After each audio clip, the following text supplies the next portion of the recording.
not speaking would please mute. Good evening, ladies and gentlemen, and welcome to this meeting of the Folkestone Borough Council Planning Committee. I am Councillor Clive English, the chairman, and I'm pleased to welcome everyone to this gathering of the masses, and there are a lot of people tonight. The meeting will be broadcast live and recorded for playback on the Council's YouTube channel, which will include the instant messaging. Will anyone else be recording the proceedings? I'm asking so that people at the meeting will know if this is going to be happening and not, in order to prevent it. I'm not seeing any indications, so I'll assume not. I will now explain how the meeting will be conducted. My role as chairman will continue, but a Democratic Services Officer and the legal representative will assist me in implementing the remote meeting protocol. The Democratic Services Officer will also produce the minutes and provide procedural advice as required. Instead of public speaking, members of the public have been invited to submit written statements to be read out by me as chairman, or by a ward member, or videos to be played in the appropriate speaker slot. We have both statements and videos to be played this evening. I will provide further explanation as we proceed throughout the agenda, but members are reminded that the instant messaging is visible to those viewing the meeting and should only be used for raising technical issues, indicating a wish to speak, raising a point of order, or seconding a motion, or a combination thereof. I will now ask the Democratic Services Officer to take the attendance register by reading out the list of committee members in alphabetical order. Members should confirm their attendance by answering present. That's if they're here, of course. Over to the Democratic Services Officer. Thank you, Chairman. Good evening, members. I'll now take the register. Councillor Atkinson. Present. We have apologies from Councillor Brindle. Councillor English. Present. Councillor Eaves. Present. Councillor Harwood. Present. Councillor Kimantz.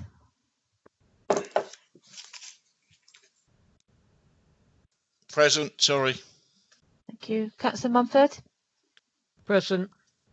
Councillor Parfitt-Reed. Present. Councillor Perry. Present. Councillor Powell. Present. Councillor Spooner. Present. Councillor Vizard. Present. Councillor Wilby. He may still be ill. Sorry, did you say he was poorly? Yes. Okay. I'll put absent for the time being. Thank you, Chairman. I will now ask the Democratic Services Officer to read out the list of officers present and which items they are presenting as appropriate. Thank you, Chairman. Got quite a long list here. We have James Bailey, Development Manager for items 12, 13 and 20. Nick Gallivan, Landscape Officer for item 17. Marion Geary, Principal Planning Officer for items 15 and 16. Rob Jarman, Head of Planning and Development. Michelle Quark, Planning Officer for item 18. Austin Mackey, Major Projects Manager. Cheryl Parks, Legal Representative. Richard Timms, Principal Planning Officer for item 14. Brendan Wright, KCC Highways, and me, Debbie Snook, Democratic Services Officer. Thank you, Chairman. Thank you very much, Mrs. Sneak. We move on to item 1 of the agenda, apologies for absence. I have heard apologies from Councillor Brindle. Are there any others? No other apologies, Chairman. I think given that we had notification that Councillor Wilby was ill with COVID, that we should actually record him as having apologised. Yes, Chairman. I wasn't aware of that, I'm afraid. Right, so item 2, substitute members. Are there any substitute members this evening? Yes, Chairman. We have Councillor Young substituting for Councillor Brindle. Could Councillor Young confirm she's here, please? Yes, I'm present, thank you. Thank you.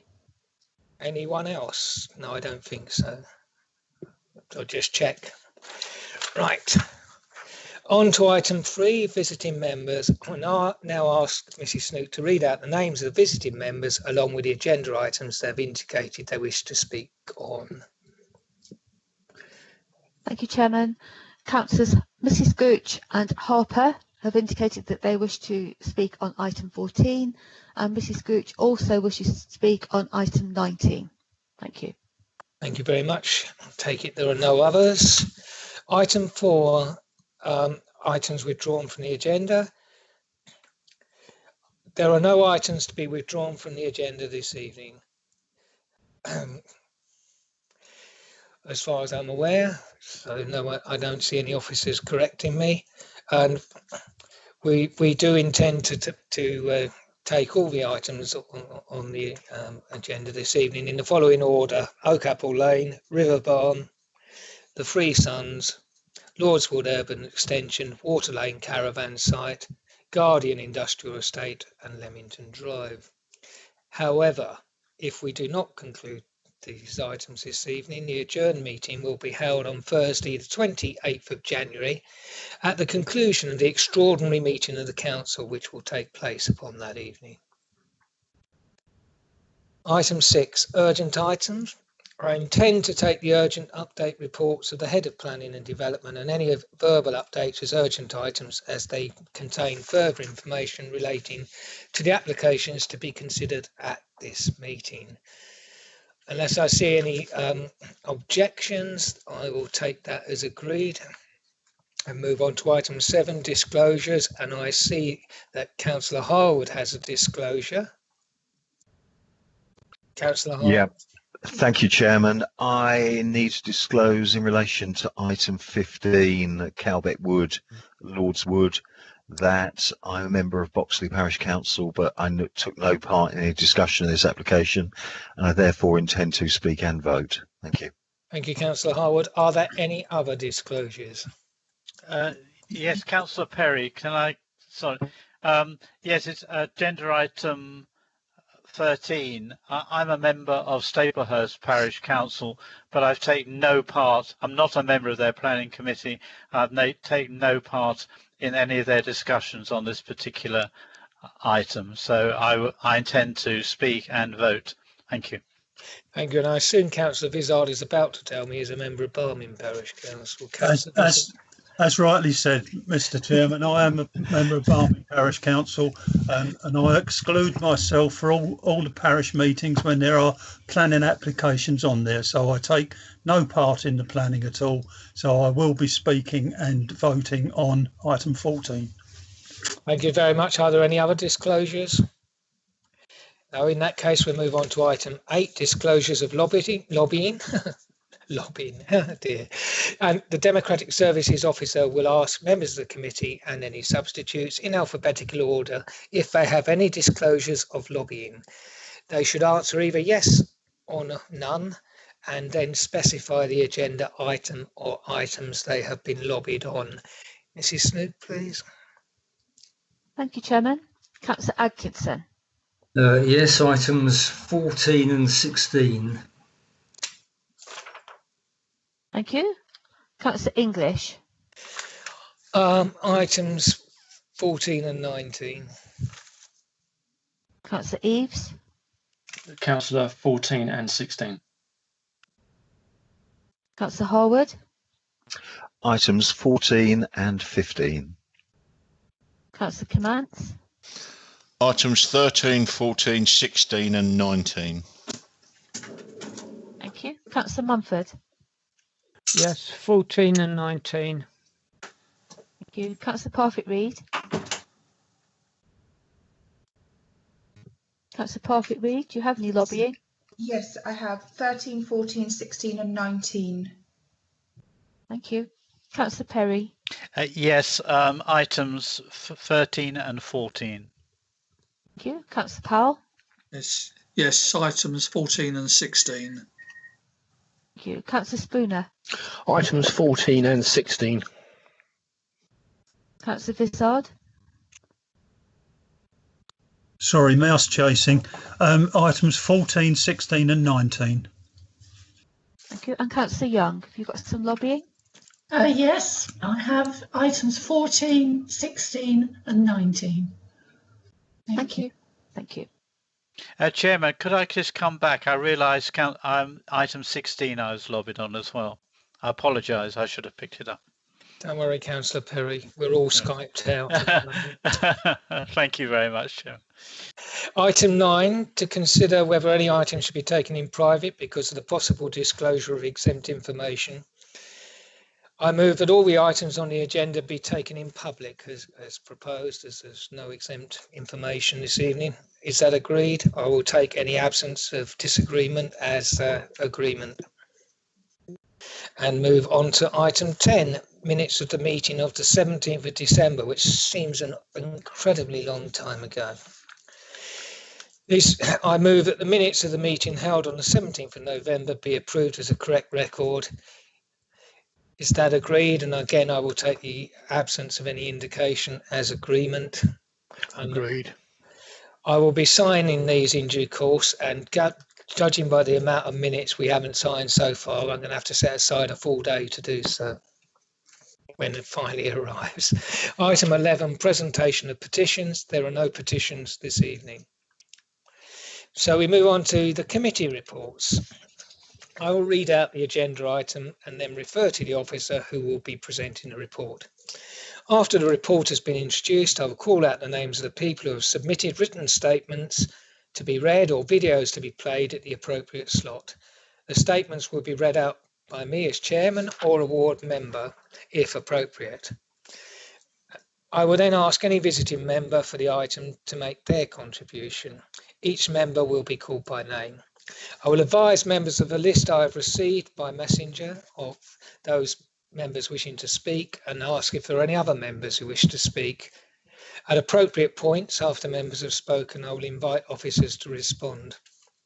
After the list of members and everyone else has been exhausted, I will ask if any members wish to come back with more questions, comments, etc., etc.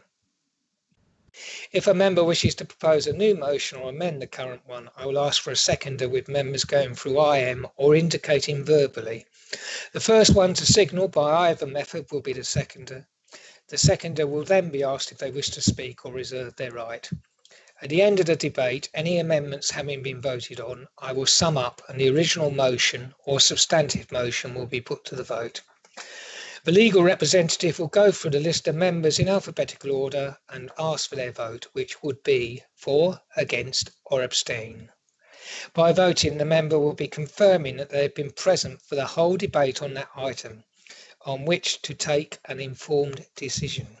If there is no response, it will be assumed that the member is not present. I will have a second or casting vote regardless of whether or not I have used my first vote. The Democratic Services Officer will be asked to confirm the result of the vote and I will announce the decision at that point.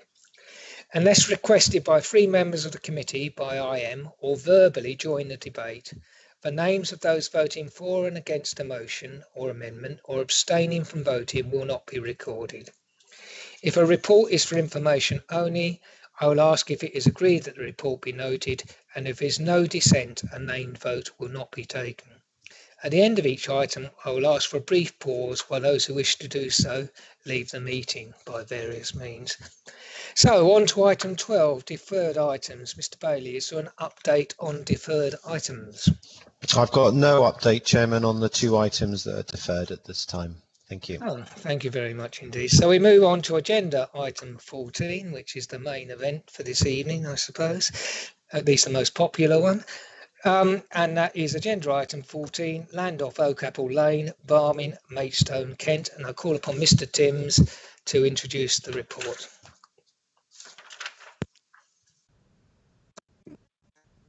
Thank you, Chair. Can you hear me and see my screen? I can hear you loud and clear, thank you. Excellent. Right, thank you, Chair, and good evening, members. So this application was obviously deferred, so members will be familiar with the site and surrounding area, and that's also set out in the committee report. I'll therefore run through the responses the applicants made to the deferral reasons and the changes to the scheme, and then I will touch back on some of the other key issues. So in terms of the changes, just bear with me. The number of houses has been reduced by 6, and that's primarily in the southwest corner, just here, where further room for open space is provided, and the amount of semi-natural space has also been increased. The proposals are policy compliant in that they provide 1.5 hectares of the natural open space, which is in line with the site policy, and also 0.3 hectares of amenity green space in line with our open space policy DM19. So predominantly this corner has been increased, but just using this open space plan, hopefully you can see from this where the open space is provided, and obviously it's around the edges of the site, but also integrated through rather than just being in one area in the southwest. The dark green colour here is the natural semi-natural space, and then the light green is the amenity space. As before, officers consider that this approach provides a better design, and it means that the housing isn't just crammed into one area on this side by the ancient woodland. And I think, as set out in the report, it's important to make clear that the open space requirements are to serve and mitigate this proposed development, and not to compensate for any loss of the private field which local residents have historically used. Moving on, the trees and landscaping have now been introduced on the north side of Street 2, and the buffer along the south boundary has been increased, both as requested. All houses with on-plot parking have now been provided with EV charging, which is just under 70% of the site, and PV panels are proposed on the affordable apartments. In terms of the cycle route, I'll use this plan. It has got the old layout, but it's hopefully useful to illustrate what's proposed. A 3-metre wide dedicated pedestrian and cycle route is proposed. That would run from the southwest corner where the byway is. That is outside the application site, so the section 106 would require the applicant to submit an application for that. But in effect, it would run from the bottom left corner, as we can see here, up to the top right, where it would meet footpath KM10. The applicant, together with KCC Public Rights of Way, will pursue bridleway status from that bottom left corner up to the right, and then all the way through to Oakapple Lane. And that's basically because it allows for cycling over KM10 as well as through the site, which you can't do at the moment because it's public footpath. This will be secured under the Section 106 agreement through the applicant dedicating a bridleway on their land because they own it, and then funding KCC to attempt to create a bridleway order on the public footpath section because they don't own it. And then there'd also be funding to upgrade and surface the route from this corner down to Oakapple Lane if that's successful.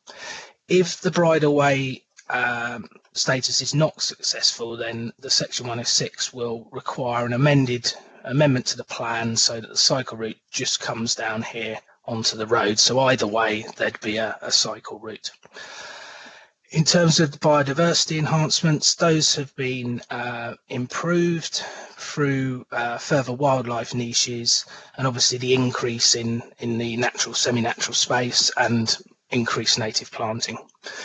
In terms of the translocation of the reptiles, the applicant has looked at alternative sites closer to the Moat Park, which could be feasible, and survey work will need to be carried out and agreement reached with landowners. 3 sites have been identified, and there's a new condition attached proposed that will require the applicant to pursue these as the priority, with the fallback as Moat Park.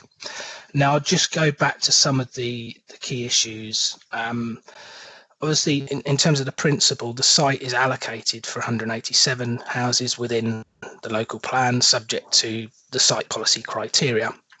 And therefore, the council have accepted that up to this number of houses could be built at the site. The application now proposes 181 houses. For the reasons outlined in the reports, it's considered to comply with the site policy and all other relevant policies. In terms of access, connectivity, the secondary access is proposed via Broomshaw Road. That's a requirement that the council has specifically set out in its policy. KCC Highways agree that this is appropriate, bearing in mind the level of development that would otherwise just be served by one access onto Hermitage Lane, and raise no objections in terms of the use of the roads to the south and their safety. This is also considered to represent sound planning in order to provide connectivity with adjacent areas rather than provide cul-de-sac developments. Financial contributions to upgrade public rights of way to the south would be secured to improve and promote walking, and also there would be financial contributions to subsidise the diversion of buses into the site to promote the use of public transport. Contributions would also be provided to improve cycle facilities at Barming Station, and this would all serve to improve connections with the local area and public transport options. In terms of the wider highways issues, KCC Highways are raising no objections to the development, subject to mitigation from junction improvement schemes that are already in the pipeline or schemes put forward by the applicant or being developed by KCC in the case of Fountain Lane. KCC considered that conditions should be attached to prevent any occupation until some of these junction improvements are completed, but officers, for the reasons in the report, consider that's unreasonable and or unnecessary, and so does not pass the test for planning conditions.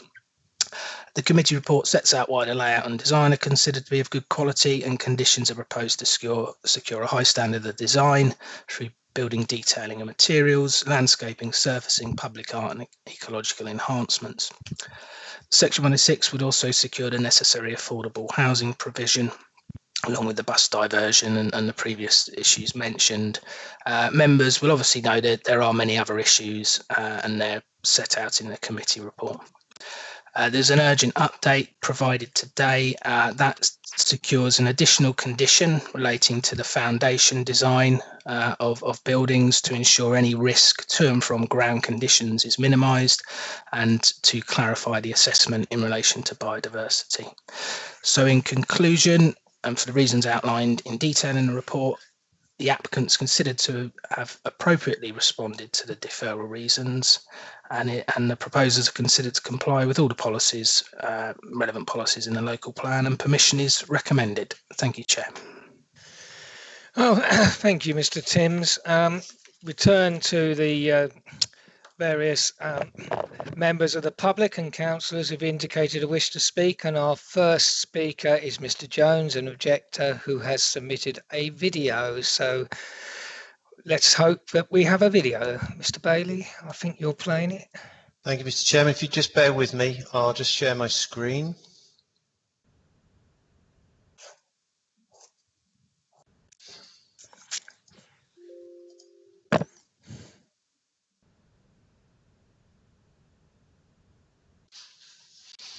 Right.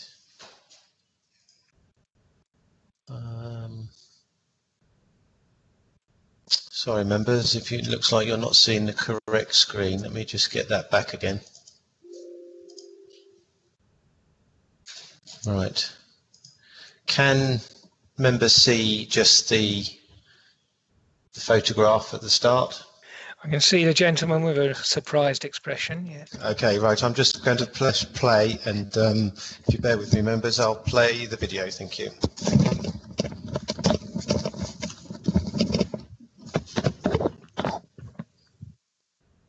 Thank you for the opportunity to speak to you again. Please take up lots of the amended plan submitted following the deferral decision on the 22nd of October 2020, and we are disappointed with the response, feeling that the developer has not answered what is required. Our main points with regards to these deferral issues are that the amount of fully usable space for residents is still well below OS11 and H14. Areas mentioned are not fully accessible and include footpaths, verges and fenced-off protected ancient woodland buffers, and this is not what green open amenity space means. In some cases, these are classed as both green open space and biodiversity areas. They cannot have dual purpose, nor can they be counted twice. Therefore, the green open space quoted is wrong. How can an area of open space be used for recreation in the summer and a refuge for wildlife the rest of the year? All the properties in the development should be provided with EV charging points and solar panels. This will help the council and government to reach their green targets. The Kent Wildlife Trust has stated that there will be a net loss of biodiversity of around 75%, and the NPPF states that there should be measurable net gains. The amendment of hedgehog gates is not a new one and was part of the original plan. With regards to lizard relocation, all the document actually indicates is that further sites are currently under investigation, and this is not what the chairman of the committee was requesting, in that another site for relocation is picked before work is commenced. The main reason for this deferral was that there have already been deaths of relocated animals to Moat Park. According to the infrastructure delivery plan, improvements at the junction of Fountain Lane and A26 were critical for the development within H1 and should have been completed within 5 years. The junction improvement in this plan is actually now null and void, as the Maidstone Joint Transportation Board on the 14th of October 2020 proposed a new plan for which the anticipated cost will be 3.1 million. All that is available currently from S106 money is 600,000. Therefore, a new funding source does need to be required. Aside from the deferral issues and the many points that we have mentioned in our original objection, we feel we need to raise the following urgent issues. In the deferral cover letter, the applicant mentioned it is not possible at this stage for those wetland suds, particularly those holding permanent water, as part of the drainage strategy for the site. There is a proposal to explore the use of swales, which will need further ground testing. A planning application cannot be approved when the developer cannot describe these processes, particularly in an area of current geological instability. The geological survey itself is generic, and the same that was used for the Orchard Hills development, where there have been 2 sinkholes and 1 landslip in the last 3 months. A site investigation is desperately needed, and drainage plan produced particularly to the soakaways, which could cause infiltration and sinkholes on either side of the foul water pumping station. We also have to mention that the requested stipulations by KCC Transport have not been discussed, or any amendments been made by the applicant. Once again, on behalf of GPAC, we ask for this application to be rejected. Thank you.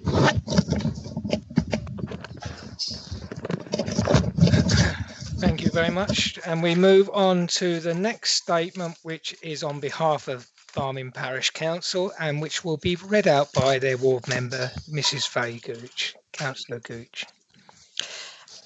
Thank you, Chairman. Good evening, members. Barming Parish Council continues to strongly object to this proposal. Details such as increased plantings, new bridleways, back boxes, hedgehog gates between gardens and an overall reduction of houses are to be welcomed. But fewer affordable houses, not putting solar panels on all the houses, is not acceptable. Neither is widening and resurfacing of the footpath from northeast of the site to Oakapple Lane acceptable. Destroying many bushes and low-growing plants, changing the character of that path. We do not accept that the submitted amendments meet the requirements of Policy OS1 or meet the expectations of our residents. The open space area will barely achieve 1.5 hectares. Elderly residents may welcome the bus route through the site, but Broomshaw and Reedwood roads are not wide enough to accommodate these buses. Furthermore, as the local parish council and as a representative of our local community, we remain appalled that members of this planning committee have ignored the seriously adverse impact of opening up our residential streets to create a rat run to serve this development and to create a shortcut to avoid Hermitage Lane congestion. We are even more appalled that the safety and quality of life of our residents count for nothing. All our early objections have been dismissed. This proposal will have a seriously detrimental impact on our local environment. The rural edge of our parish will be lost, and our opposition to it is total. Thank you, Chairman. Thank you, Councillor Gooch. We now move on to you again, Councillor Gooch. You're going to be very busy because for the statement from your colleague or neighbour, Councillor Cooling, Teessing Parish Council.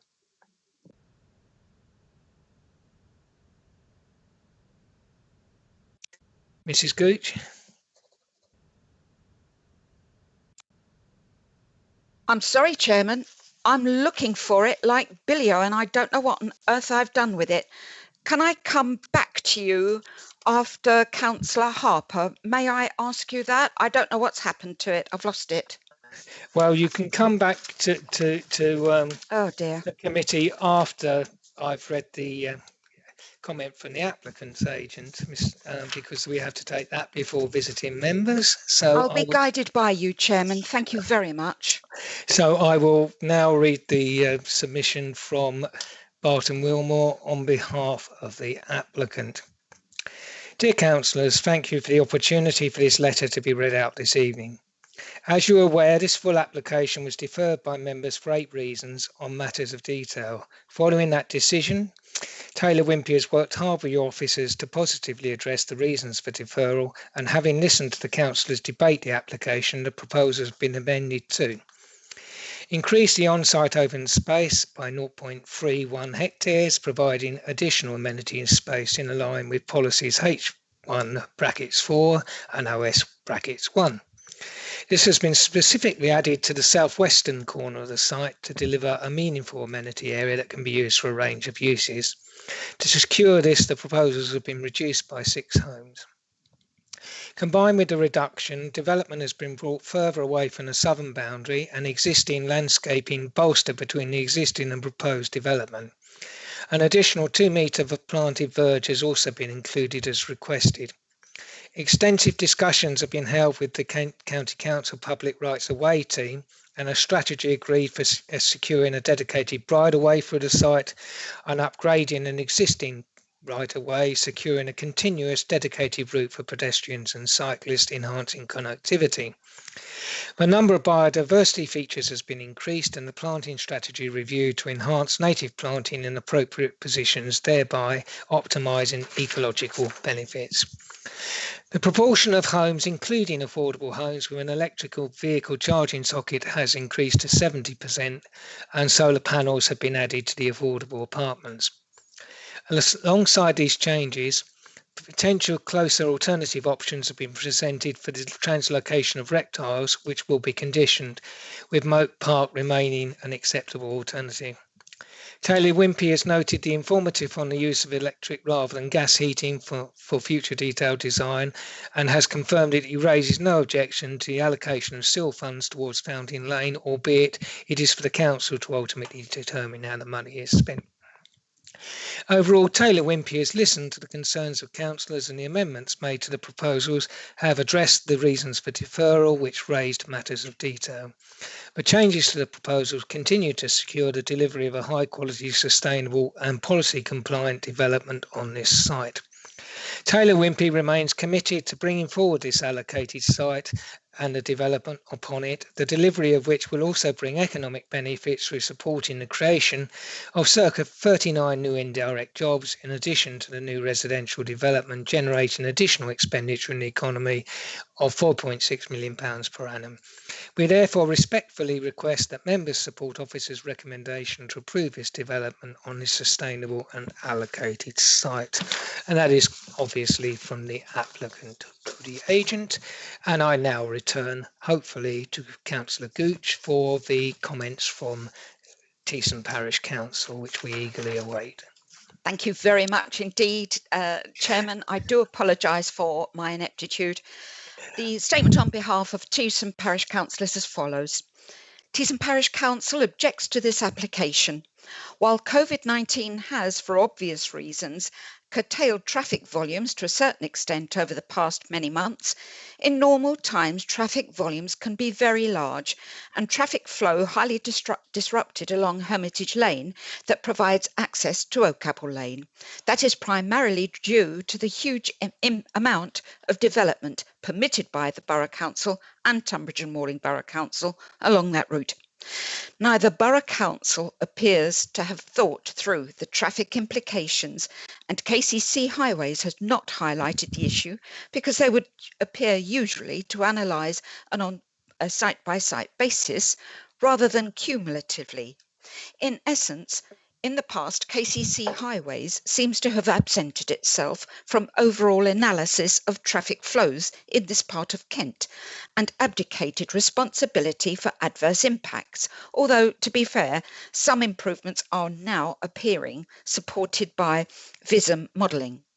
The traffic flows generated by 101 new homes could amount to another 400 or more vehicle movements during rush hour, with consequential further adverse impact on traffic flow along Hermitage Lane. Teesson residents, like many others, depend on Hermitage Lane as a key north-south route. This would just be another impediment to efficient traffic flow along it. The impact on residents along O'Capel Lane does not bear thinking about. Surely any common sense analysis of the cumulative traffic situation along and around Hermitage Lane must conclude that the situation is now unsustainable. As this application would appear not to meet all conditions laid out in policy H14 of the local plan, there should be grounds for refusal. Certainly refusal at this time until strategic highways and transportation conditions in that local plan policy are met. We would hope that, at last, MBC declares enough is enough along Hermitage Lane and refuses this application, setting an example to Tunbridge and Malling. We ask you please to draw the line and refuse this application. And that's from Peter Cooling, Chairman of Teesson Parish Council. Thank you, Chairman. I'm going to take this slightly out of order to give you a chance to draw breath and ask Councillor Harper to come in before you make your own speech. Councillor Harper. Thank you, Chair. People won't be that surprised to know that I'll mainly concentrate on cycling issues and active travel tonight, as I've been doing that with yourselves for quite a while. I think one of the things we need to remember is cycling is an active form of transport generally, and is as valid a use of transport as is the car or any other form of transport, and it's not, as the officers often seem to feel, just for leisure purposes. Now, this site has a lot in common with the Church Road Otham site in terms of its linkages to the wider area. And one of the issues I think I would ask you to consider is that all cycle routes associated with this development and others should meet national requirements in terms of LTN 1/20, which is to have segregated cycling and pedestrian paths, not having shared services. Shared facilities are inevitably dangerous, not only for the cyclists, but also for pedestrians, and generate considerable concern from both groups. And indeed, at the public inquiry over Church Road Otham, one of the main recommendations in terms of active travel is that all the cycle paths should be segregated from public footpaths. And I would urge the committee to adopt the same policy for this. There's a number of things I think I would also ask you to look at. On the plans, we've currently got this talk of the KM10, which is linked to O'Capel being upgraded for cycling and walking. But just as importantly, there's two, or more importantly even, there's two other routes which need to have segregated cycle and pedestrian access on. And those are public rights of way KB34, which runs from the northeast corner of the site up towards Maidstone Hospital, and would be the logical route for people travelling up to Barming Station, Maidstone Hospital, and also Giddyhorn Lane, which is already a designated cycle route linking through to Allington, and ultimately onto the 2020 industrial estate.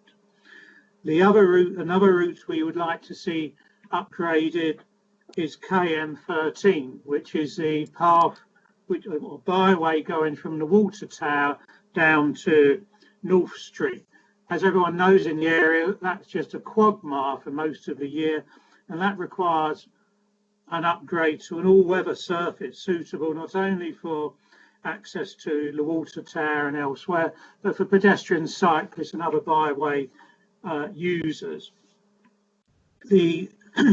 So, as I say, we want all these cycle routes upgraded to meet the national requirements of segregation, which is not currently included, which would include, as I say, an amendment to the heads of terms, item 7, but also to include KB 34 and KB 13 as additional conditions. I've also got concern over North Pole Road, which is a quiet road, and currently in walking and cycling strategy policy SWM1 is to close that road to through traffic and to convert it into a pedestrian cycling byway. If you have traffic flowing out onto Heath Road, as Councillor Gooch mentioned earlier, there is every danger North Pole Road could become yet another rat run, and an totally inappropriate road that would be. This site, on a more general point, would, prior to this planning application, have met all the requirements to be registered as a village green. That would have meant the site would have been protected for basically forever, and could only then have been used for public recreation. It would have, as I say, meet all the required criteria for village green status. Unfortunately, once a planning application's been lodged, you cannot register it for a village green. However, I would ask the committee to defer or to reject the application. I don't think this is a suitable site for this level of development. However, if you are deemed to consider approving it, I would ask you to make those amendments I've asked in terms of segregated cycle and walking, and those additional public rights of ways to be upgraded to enable cycling and walking to be undertaken in a segregated manner. Thank you. Well, thank you, Councillor Harper. And we return to Councillor Gooch. Thank you, Chairman. It's deeply concerning that at their previous meeting, members chose not to consider that creating a secondary access through our narrow residential streets would imperil pedestrian safety and significantly adversely impact the existing community's health, well-being and quality of life. Consequently, I am constrained to commenting on what the applicant has subsequently submitted in response to your request. As for open space, the local plan clearly specifies that 1.5 hectares of open space, together with any additional on-site or off-site contributions, should be provided in accordance with policy OS1 and DM19, albeit to serve a mere 3% reduction in new homes.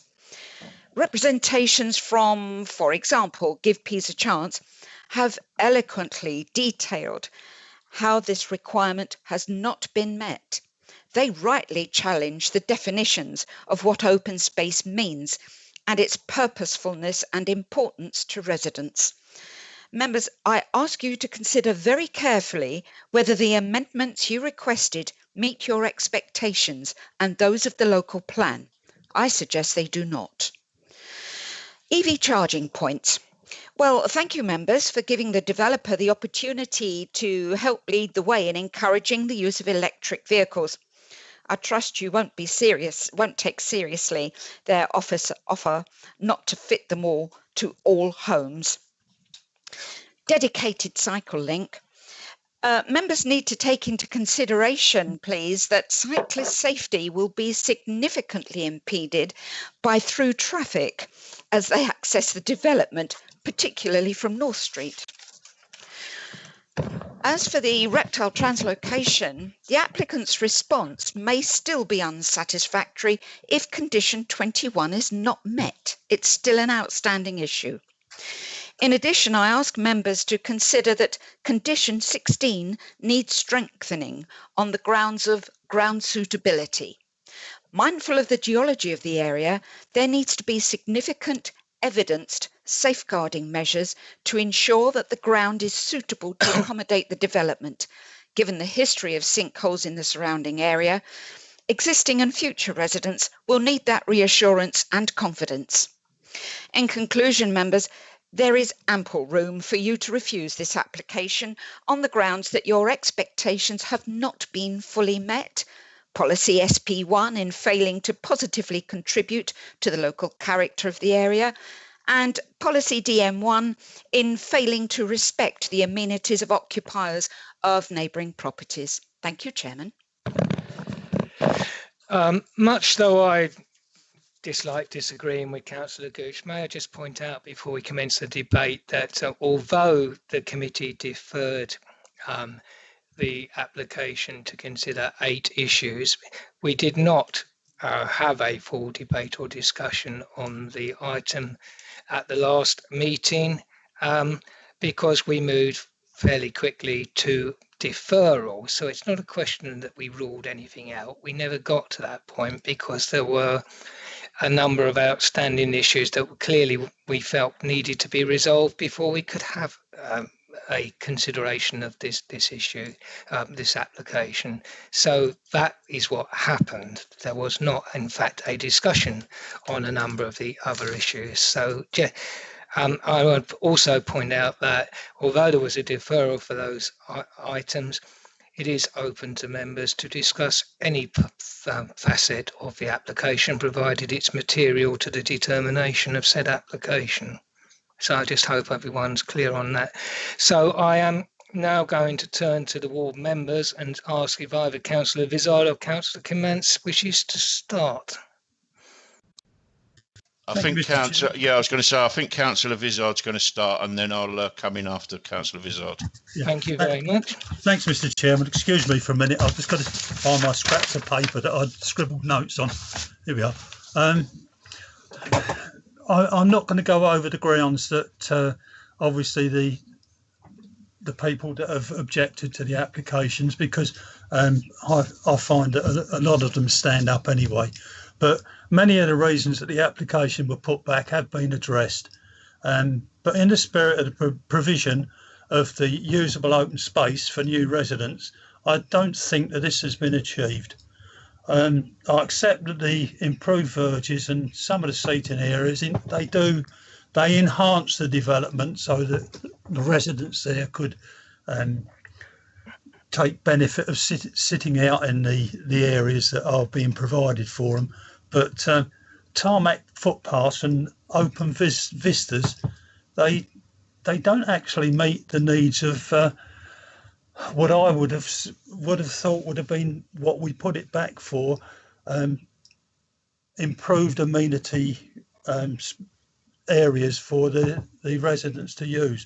And at this present time, I can't honestly feel myself being able to support the application at the moment, but I'm going to listen to the rest of the arguments, Mr. Chairman.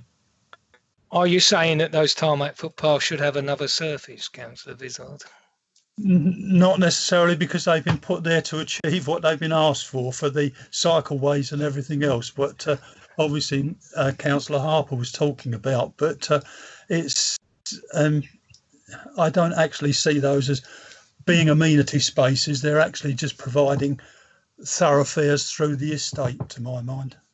Okay, I see where you're coming from. Councillor Kimantz. Thank you, Mr. Chairman. You're over to the straight talking councillor now. Now, let me cast your mind back to when they actually built over. If you can picture in your mind over by the hospital where the Tesco Express is, you got Marigold Way that runs down there, and it runs all the way through the estate. And when they first built that, there was going to be a bus route through there, but then after it was actually built, they realised it was a rat run. So what did they do? They've put bollards in so you can't rat run through. Well, since then, over the last few years, on Tarragon Road, people were using that as a rat run to get round to Tesco's and cut off the traffic. So they've actually made that one way now. So, you know, that's just my view as the rat run. I can see that happening there. The biodiversity. Now, biodiversity, there's supposed to be a net gain, and all I can see is minuses. I mean, they've taken, in layman's terms, they've raped the whole of it, of all of the wildlife, and put it over in Moat Park, when they could have put it in the cemetery, which is right next door. So I'm a bit confused.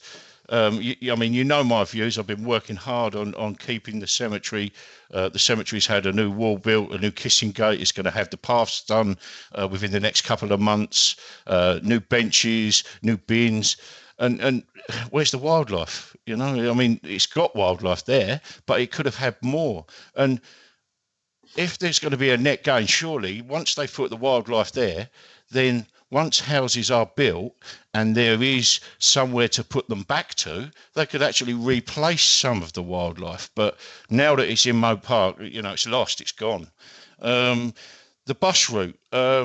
In the report, I read that the officer has put down that the bus route is going to be serviced by bus number 8. Well, I'm sure that when you put a new bus route in, it has to go out to tender.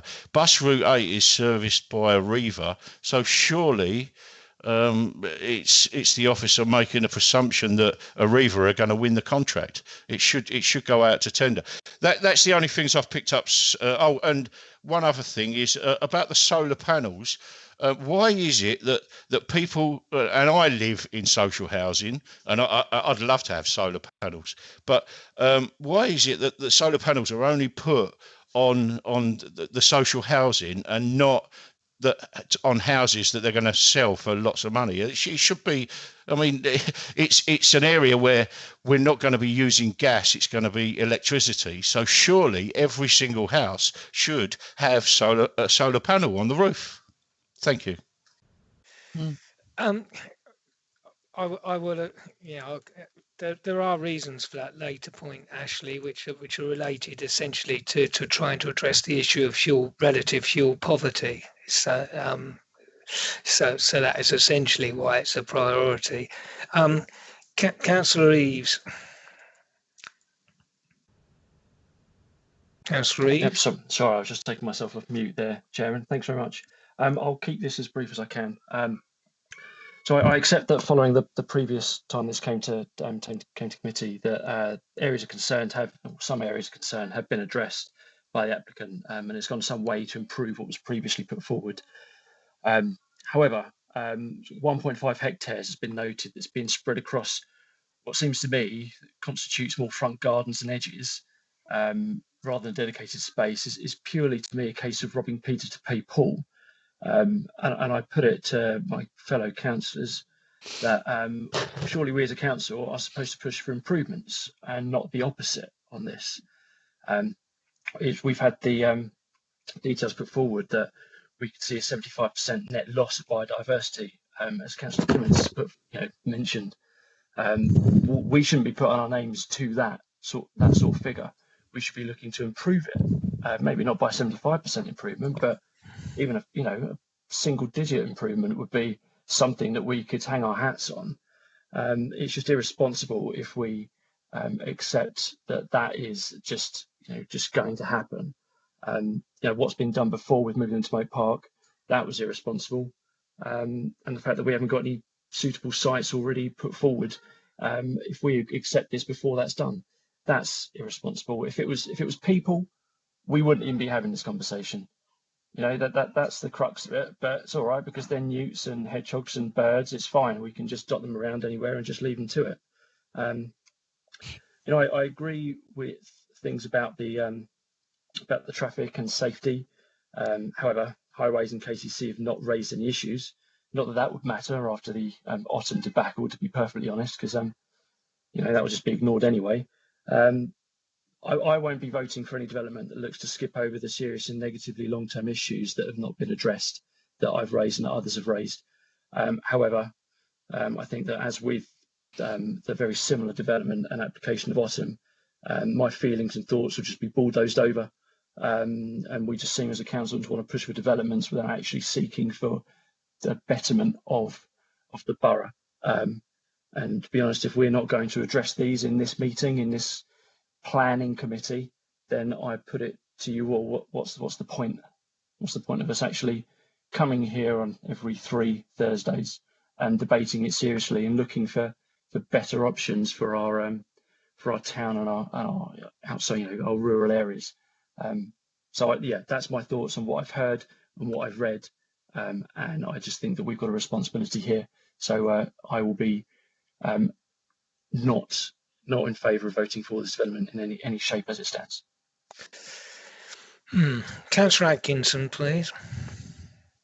Yeah, thank you, Chair. Yeah, just before I say it, I was going to say, Councillor Kimmentz mentioned Marigold Way. Every time I walk past it, I think before they built houses there, that's where they used to grow rubber gloves. But anyway, but moving on. Very, very strange, Councillor Atkinson. Thank you for that. But moving on, first of all, a bit of information for you.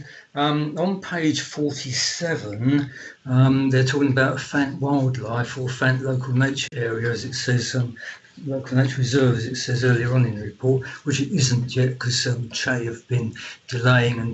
But anyway, on page 47, condition 21, it says Fant Wildlife Area should be included. Well, in actual fact, the applicant sent an inspector, well, not an inspector, an ecologist appointed by the developer. They visited the area on the 4th of December 2020, and although they were very complimentary about the mosaic of habitats on site and management plan, they said the work required to increase the suitable habitat area will take too long for the developer. So I would suggest that we delete Fant Wildlife from that recommendation, should we be minded to give permission on this. So that's the first point.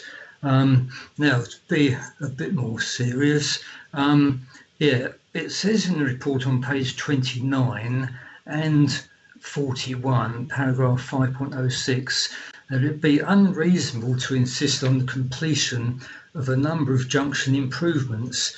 Now, why is this unreasonable? Clearly, the government inspector, when approving the local plan, didn't think it was unreasonable. Otherwise, he wouldn't have allowed the inclusion of paragraphs 9 to 14 of policy H14, which is pretty much what Teeston Parish Council was saying. So these are arguably all outside the control of the applicant, yet the government inspector was happy to see their inclusion in the policy that specifically relates to this site. We're always told that we must accede to the comments made by KCC Highways as they are the higher authority. I see no reason not to accede to their comments for this application. So if we are minded to approve this, I think we need to include a condition, as requested by KCC, preventing occupation of the development until all the strategic highways and transportation improvements have been completed.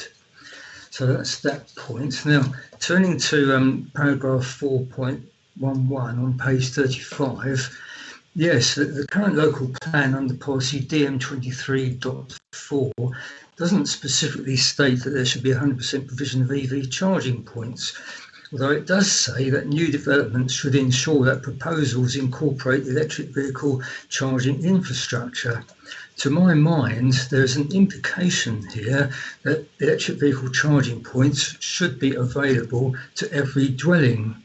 In fact, if you look at the proposed new policy, TRA4, in the local plan review, parking standards, which is on page 296 of the local plan review, it does expand on this to make it clear that without reciting the full policy, there should be 100% capability for electric vehicle charging points. So again, if we're minded to approve, proposed condition 10 should be amended in such a way as to include 100% coverage. Going on to Councillor Faye-Gucci's comments, I agree with her. We can't create an access to and from Broomshaw Road. I mean, I walk our dog up and down there, and there's some parts of it where there's no footpath at all. It'd be so dangerous, but I won't go on about that because that's already been mentioned. And to concur with Councillor Harper, yes, if we're minded to go ahead, we must consider active travel and cycling, though my personal view is, along with Councillor Eaves, that really we should be declining this application completely. Thank you very much.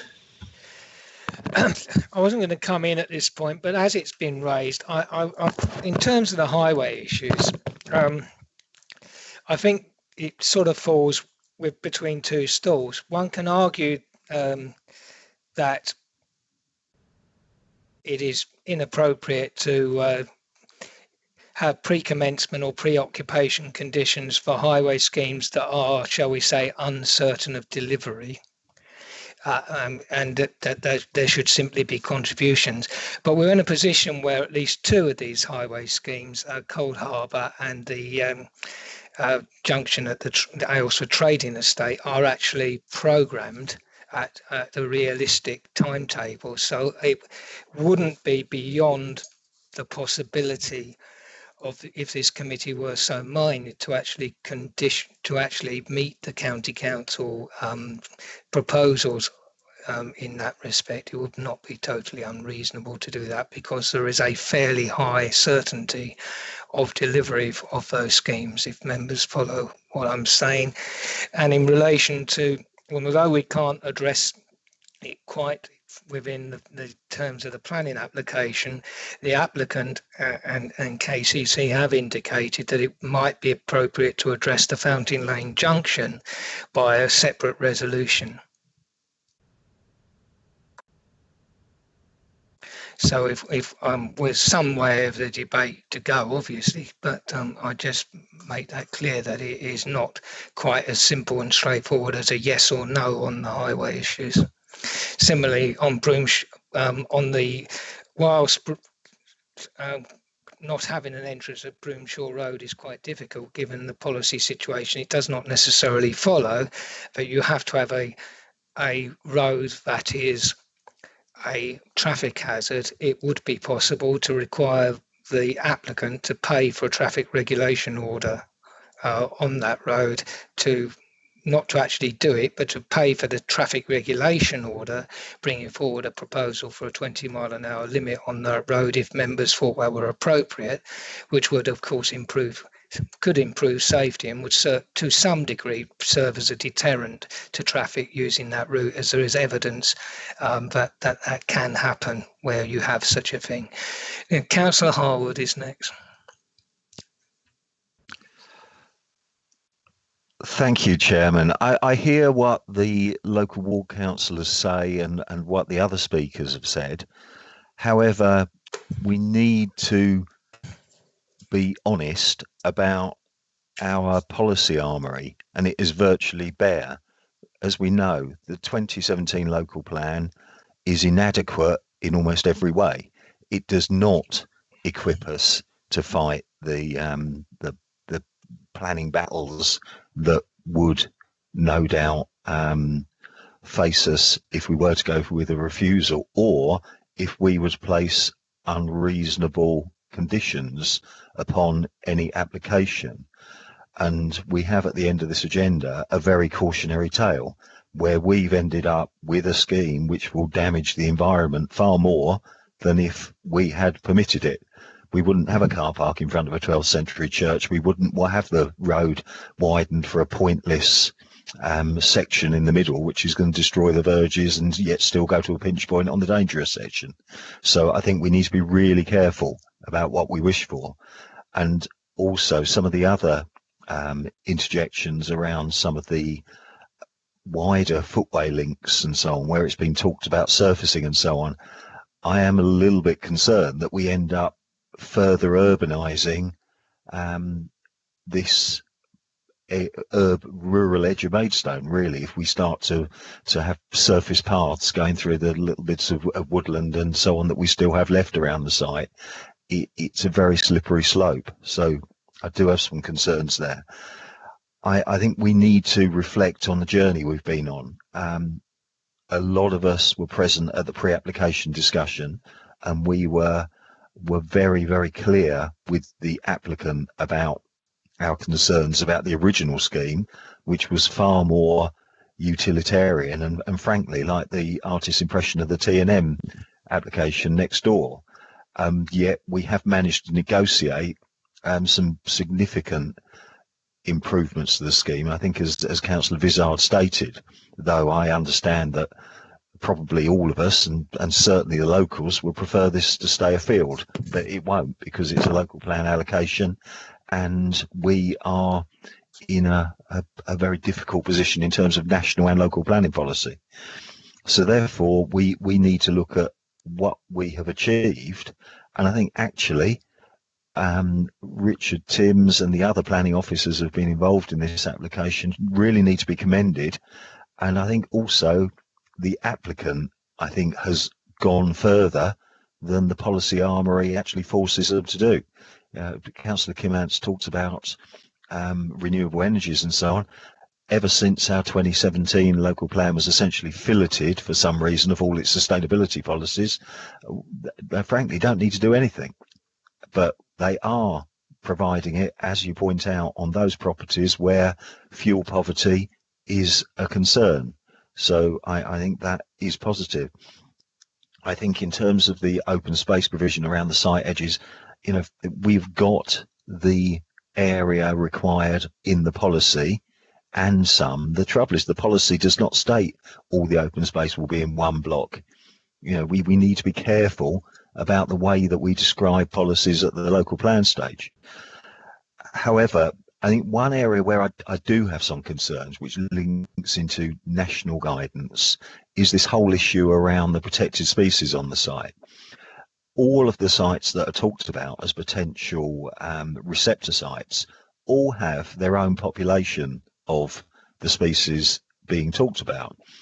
And the Natural England guidance states that, you know, first and foremost, you shouldn't move things into somewhere where they aren't. You should first look at retaining them on site. And I think Councillor Kimmants is right.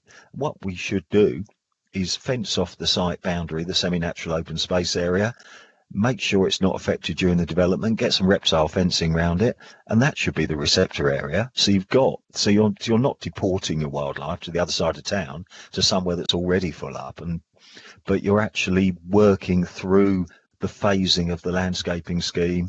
So you've actually got, you know, you're basically moving them about on the site, so when the development is finished they can move back through the development. So I think that's something we should be looking at, is that we're talking about fencing off the area near Fulham Pitts Wood.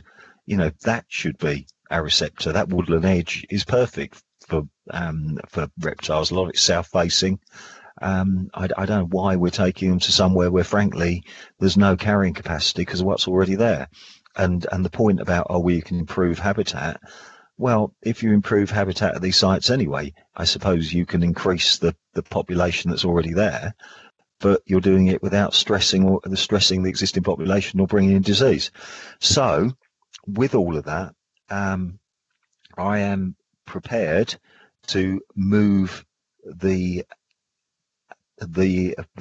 grant approval with all of the conditions in the papers and in the urgent update. I do have some concerns about the issue around the junction. I wouldn't call them improvements, but the junction, the road widening schemes and so on, because we did not demand that on all the other much bigger applications that's on Hermitage Lane, and I think it would be shot down as unreasonable, and it would be, you know, very difficult for us, and I think we would lose the goodwill of this applicant in negotiating what goes beyond what we could realistically demand because of our poor policy position. So I therefore move. Thank you. Is that seconded? Not at this stage, apparently. Mr. Jarman, you indicated. Mr. Jarman? Yes, thank you, Chairman. Yes, we have a strategic open space policy, OS1, and that covers 17 allocated sites. So we're saying that certain types of open space in certain locations is very important, and this is one of them. It's the first one. And as Councillor Harwood and Richard Timms have pointed out, that the policy states for Oakapple Lane 1.5 hectares of natural / semi-natural open space. It doesn't say about the shape, how that's made up at all. And the applicants have complied with that. So the application cannot be refused on that ground. They've met that policy. Now, I'd like to speak about biodiversity. And it partly goes back to what Councillor Harwood said, although the NPPF introduces net biodiversity gain in the first sort of change to it in 2018, and it's strengthened in 2019 NPPF. And as Councillor Harwood alluded to, and I think we should be, to be blunt, all over this in the local plan review. Yes, the NPPF does pick out habitats and biodiversity quite rightly, but it says, I quote in paragraph 174, to protect and enhance biodiversity and geodiversity, plans should A, identify, map and safeguard components of local wildlife-rich habitats and wider ecological networks. I'm not aware of that work being done. So sorry to mention Church Road again. If we're going to ask for things, we have to have the evidence base so we know that it's proportionate. However, in paragraph 174B, it does talk about, in general, the need to promote the conservation, restoration, and key to this, enhancement of priority habitats, ecological networks, and the protection of recovery of priority species, etc.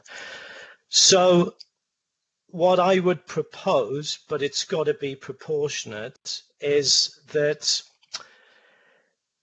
through my delegated powers, perhaps setting up a councillor working group on this, we investigate further ecological enhancements on site, as Councillor Harwood said, in particular the 1.5 hectares of semi-natural open space, but also the perimeter existing woodland planting and enhanced woodland planting to get that sort of ecological connectivity. We give priority to enhancement on site. But where that can't be made up, we look at the closest sites, perhaps like Councillor Kimman said, like the cemetery as well.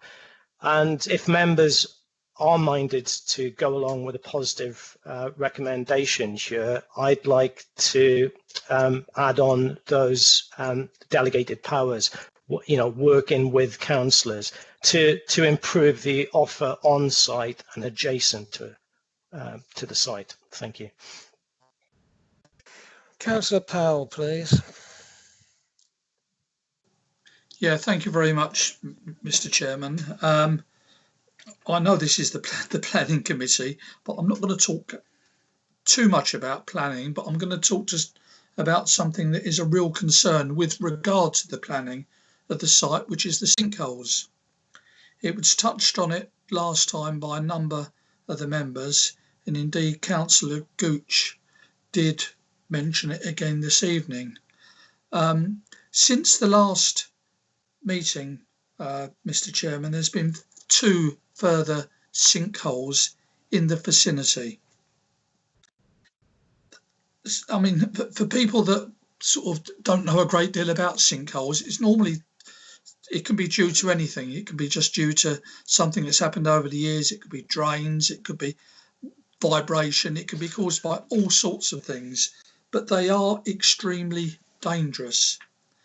And I can't remember the name of the member last time that said we should really be having a geophysical survey, not just on this particular site, but in this whole part of Maidstone, because since that collapse on the main road down in the Fant Ward area, we've continued to have others, and it is a real concern. To be quite honest, Mr. Chairman, if I was thinking of buying a property, that's the last place I would go to, given its history. And I mean, it's more akin to some of these places in the northeast where they had it building on the old mining areas, where they're starting to have sinkholes, etc., etc. So what I would like to ask or even discuss at this committee is, can we have a full geophysical survey of the whole area until any building, including this, is actually established, because I think safety has got to be the prime concern as us as Maidstone Borough councillors, and I can't emphasise that point enough. But I thought I must say that, Mr. Chairman, and thank you for listening. Well, thank you, Councillor Powell. It is quite an awkward subject, and we will doubtless return to that very shortly. Mr. Timms. Yeah, thank you, Chair. I think Mr. Jarman's obviously spoken about the open space and biodiversity, so I'll answer what Councillor Powell was just referring to. Yeah, I think as we've set out, the MPPF and the guidance that goes with it that does require an applicant to provide adequate site investigation, and that's got to be done by a competent person, and then also outline, if there are issues, how they would deal with it. So for this application, the applicant has done that through a desktop assessment, and that outlines and recognises the issues, the underlying geology. And obviously we all know that sinkholes have and can be an issue in the local area. But the assessment therefore recommends that the design of the foundations, the roads, etc., and the drainage is very carefully considered. And the applicant in a note previously has confirmed that they would do the further detailed intrusive investigations when they design the drainage and they design the foundations. And condition 16 covers that with any infiltration. That's recommended by KCC, and in the urgent update, as you may have seen, the new condition would cover the details for the foundations and infrastructure. So it's our view that they've adequately assessed it to a point that's acceptable in terms of the MPPF, and then the conditions we're recommending would ensure that we get the details and ensure that any risk is minimised. So it's sort of a proportionate approach, and our view is they've done enough for us to recommend those conditions to deal with the fine detail and the intrusive investigations. Mr. Chairman, could I just come back on that? Very briefly. Yeah, but the reason why I bring that point, because I know that those investigations were done, and these two most recent sinkholes were actually since those investigations. My concern is that we do whatever we need to do, but we have a detailed geophysical report before any work is undertaken, because I can see that this could be, well, let's say dangerous and unsafe at the least. Thank you. I think that's fine, Chair. I mean, as part of the condition, it requires intrusive site investigation. So arguably that's further than a geo survey, which sort of tells you what's there. So if that was added to the extra condition, although I think it's going further, I don't see that that's I wouldn't add it, because there is a risk that it actually lessens. Well, quite, yeah. If you see what I mean, and we don't actually want to lessen the condition. At least I'm sure that's not what Councillor Powell wants. Councillor Kimantz.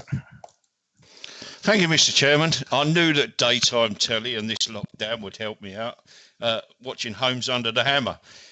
What Councillor Powell... Too much information. what Councillor Powell pointed out about the sinkholes, and he said about the mines up north.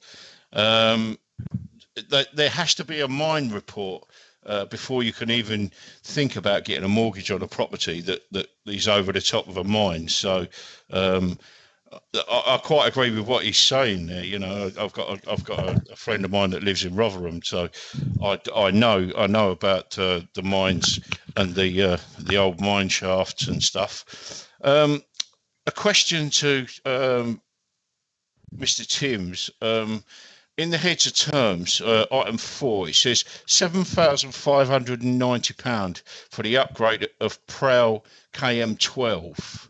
I'm sure that KM12 is the pathway that runs down through the Horsesfield, and that was on the Horsesfield development. So I'm a bit bemused why the money's being spent on that, because that should have been done when the Horsesfield development was done. Yeah, it's not that part of KM12. So it's basically where, trying to describe it. If you come onto Broomshaw Road, there's a short section of path, and then you sort of meet a junction there, and it's from that corner of what they called the Horsefield, isn't it? From the corner there down to Heath Road. So it's that section there. Which I know exactly where you mean. It's basically the bit that goes between the houses. Yes, correct. Yeah, okay. One other thing I wanted to mention as well. In the last meeting when it was deferred, Councillor Vizard said about there being nowhere for the children to play. I mean, I don't consider this a player. It's not somewhere where you can kick a ball, where you can fly a kite. So I'm really not happy with this application. Chair, can I just come in on that? I'm going to take Councillor Mumford first, and then you can. Councillor Mumford. I've got notes all over my papers here. The deferral's been dealt well with by the officer and the applicant, and really well done, because we've got to look at policies, and people's spoken about EVs, renewables, etc. Where our policies, as Councillor Harwood said, are totally inadequate, and we can only judge things against policies. So what we've got there, I believe, is well done by the officers and the applicant. I do see that the local plan of 17 before the review, we've got OS1 and we've got H14, and the criteria there on open space probably doesn't keep up with the MPPF. So I was pleased to hear Mr. Jarman come in with a suggestion, because my concern is a biodiversity net gain. Now, I am at a point where I could second Councillor Harwood. However, I want to hear and would like... Hello, you've gone quiet. Have I? Can you hear me now? Could you repeat Hello? the last sentence, because we lost you? Right. I'd like to explore the conditions you spoke about that KCC have asked for on the highway junctions and the TRO for the 20 mile an hour, and I'd like the officer's response on to include those as conditions. Now you can come back, Mr. Timms or Mr. Jarman, or both. Okay, I'll come back on that on first. So, yeah, in terms of the preoccupation conditions, so KCC are seeking it for Cold Harbour roundabout, the Aylesford Retail Park Junction, Fountain Lane, and then a approved link road on a development in T&M. I think, as the chair said, for Cold Harbour and Aylesford Retail, it's costed, it's planned. Cold Harbour's planned to start in May, and Aylesford Retail soon after. So I think if the judgment was that they were necessary before occupation, I think that would be okay for the committee to do that. I think for Fountain Lane, the applicant has proposed and shown a scheme that would mitigate the development, which KCC are happy with, but obviously they're pursuing something larger. And because that's obviously work to do, as has been pointed out, costs a lot more, it wouldn't be reasonable to tie occupation to something that's not sort of ready and planned. And obviously it's a cumulative impact of many developments. And then lastly, for the link road, KCC, I mean, it's part of a different development that's approved. So, assuming it comes forward, their reason there is because the concern over the A20 Hermitage Lane, but they acknowledge that the impact there is 2 vehicles. So again, I think that's wholly unreasonable. So I think Cold Harbour, Aylesford Retail, if that was your judgment, that would be okay as preoccupation.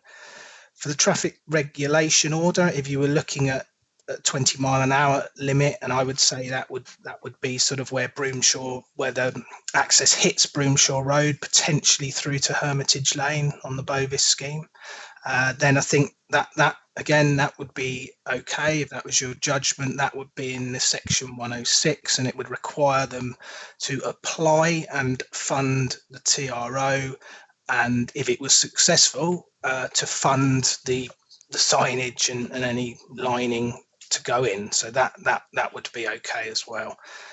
And yeah, if I may, Chair, and I'll try and be quick. I mean, on the open space, as Mr. Jarman said, we've specified we want 1.5 hectares of natural, semi-natural. That is being provided. And as the deferral report sets out, the requirement for sort of a usable amenity space is 0.3. That is being provided. Now, I understand if councillors don't feel that the usable space is that usable, but on this site, we've got to balance many issues. We've got to balance the 1.5, we've got to balance the 0.3, and we can't forget the housing. We've allocated it for housing. So it's balancing all those issues. And obviously we feel that's been balanced appropriately.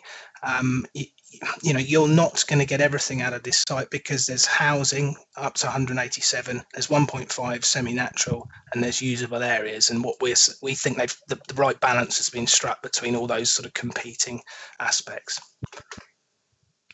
Right. So I was under the impression that Mr. Jarman wanted to put together a group that would explore the biodiversity game, retaining the remaining wildlife on site, etc. So that part of it I'm reasonably happy with. If Councillor Harwood is happy to include the TRO 20 mile an hour within his proposal, Coal Harbour, the KCC highways, Coal Harbour and the Alresford retail with before occupation, I'd be happy to, at this point, second the approval. So over to you, Mr. Chairman. Well, Councillor Harwood, you've been asked a question. Well, I'm very happy on the TRO and the 20 miles an hour. I am happy on the Aylesford retail work. I am, however, and I'm very happy with Mr. Jarman's proposed approach on a working group to work out how we can keep the wildlife as near to home as possible and not deport it. I do have problems with the Cold Harbour roundabout. I wrote in and opposed it. I have real problems with the whole approach being taken. So I am happy to add all of them, not Cold Harbour roundabout.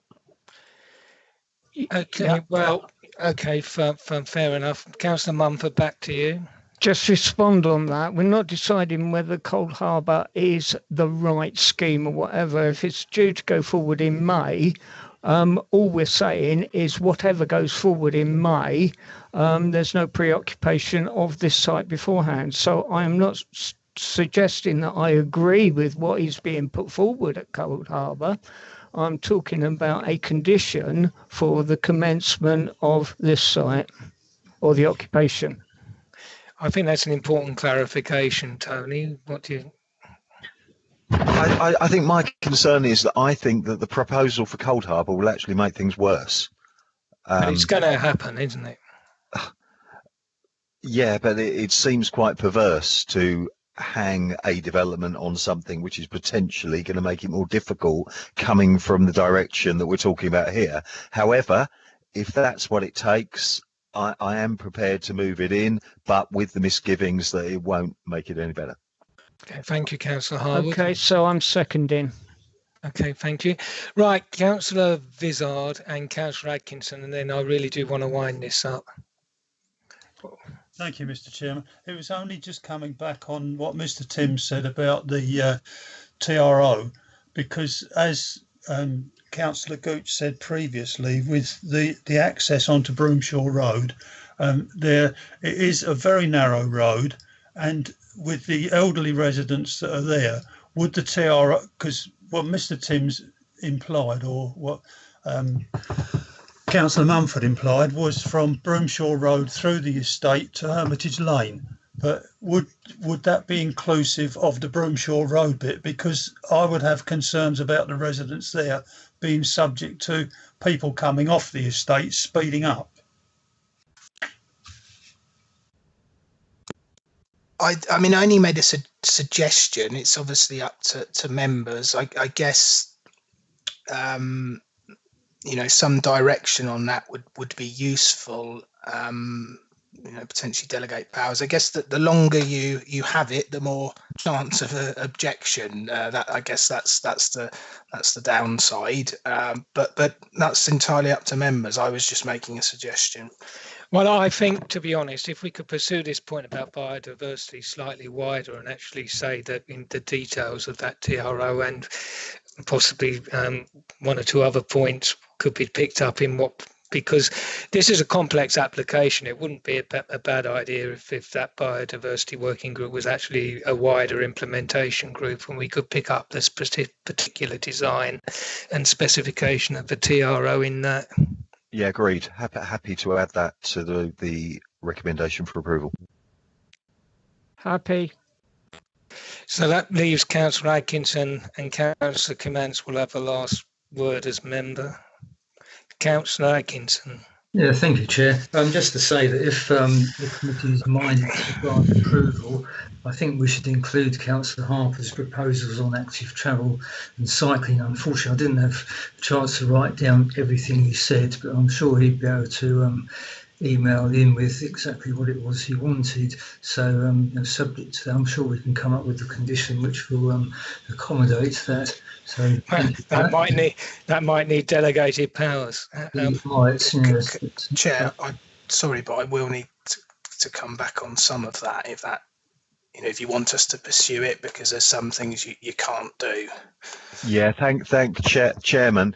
I'd looked into this, and particularly with the PRO colleagues, Public Rights of Way colleagues, and I think we've got what is achievable without doing damage to the environment. So I think I think what we've got negotiated is appropriate, and I'm not willing to make as part of my motion any additional changes because it will require further widening that eats into the hedgerows and all the issues that we've sought to protect. Okay, fine, but what about the point on segregation? Does that require further widening, Richard? Yeah, definitely. So that's what I thought. Yeah, and sorry, just quickly, there was, and I've seen the representations. You know, a suggestion, quite a sensible suggestion, of going northeast to Giddy Hall Lane. I think it was the issue there is that there's a gap in the right of way network, and it's on land the applicant doesn't own. So you can't. They can't achieve that gap, and that's why they haven't looked in that direction. So you couldn't ask them to provide a 3-metre route on land they don't own and isn't a public right of way. There's no way that can be done. So that's why they've gone sort of to Oak Apple Lane. Okay, if you can't, you can't. Councillor Clements, your last word. Thank you, Mr. Chairman. Just on page 34 of the report, it says about outdoor sports, 0.69 HA. Can Mr. Timms tell me whereabouts on the site that is? Well, this is my point, Councillor Clements. There's a requirement generated from development, but you can't necessarily provide that all on allocated sites. So you can't provide amenity green space, equipped play, outdoor sports, allotments aren't needed here, and 1.5 hectares of natural, semi-natural open space. So on this site, we specifically said in strategic policy, we want the 1.5 semi-natural, and members said in their deferral, more usable space. So we've got the 0.3. For any pressure on sports facilities, that would be covered by SIL. It used to be Section 106, and now it's SIL. So this is the point. You can't provide everything on the site with the housing.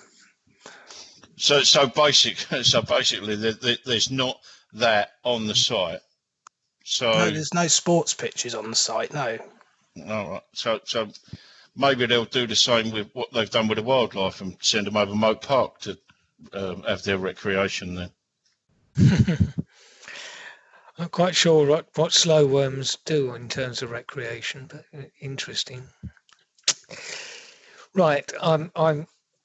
There is a motion that has been moved and seconded. Is everyone clear on what it contains? And there will be a possible second discussion on the Fountain Lane issue aside from the application debate. Is everyone clear on what is and isn't in the motion? I'll take silence as a yes then. Officers want to add anything at this point? Well, otherwise I'm moving to a vote on the motion as it's the only thing that's been moved. Take it no one wants you to add anything. In that case, Mrs. Snook, can you ask members to cast their vote for the recommendation, which has been for the motion that's been moved? Chairman, it's myself, Mrs. Parks, that's going to be doing the vote, if that's okay. Right, thank you. Whatever. Councillor Atkinson? Against. Councillor Chapel-Tay?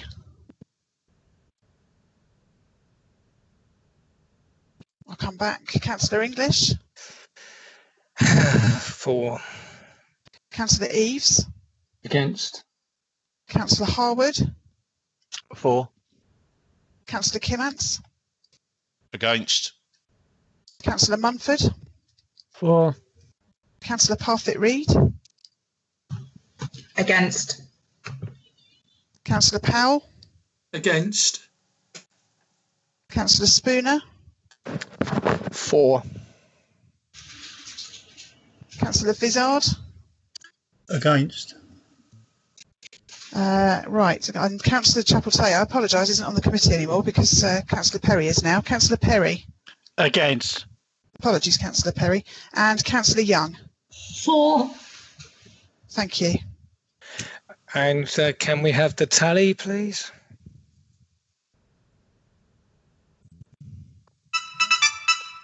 Oh, that was... what the dickens? It's a fanfare. Sorry about that. I'll turn the phone off. I had 5 in favour Mm. and 7 against. Well, that motion clearly falls. Has anyone else wished to move anything? Because we need to move something.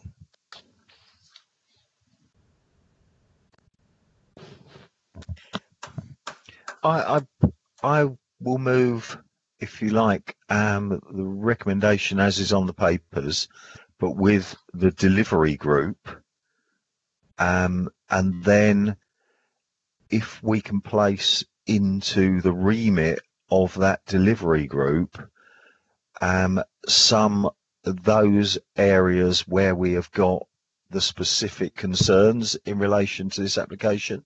So that is particularly the issue around the bus route and the access and egress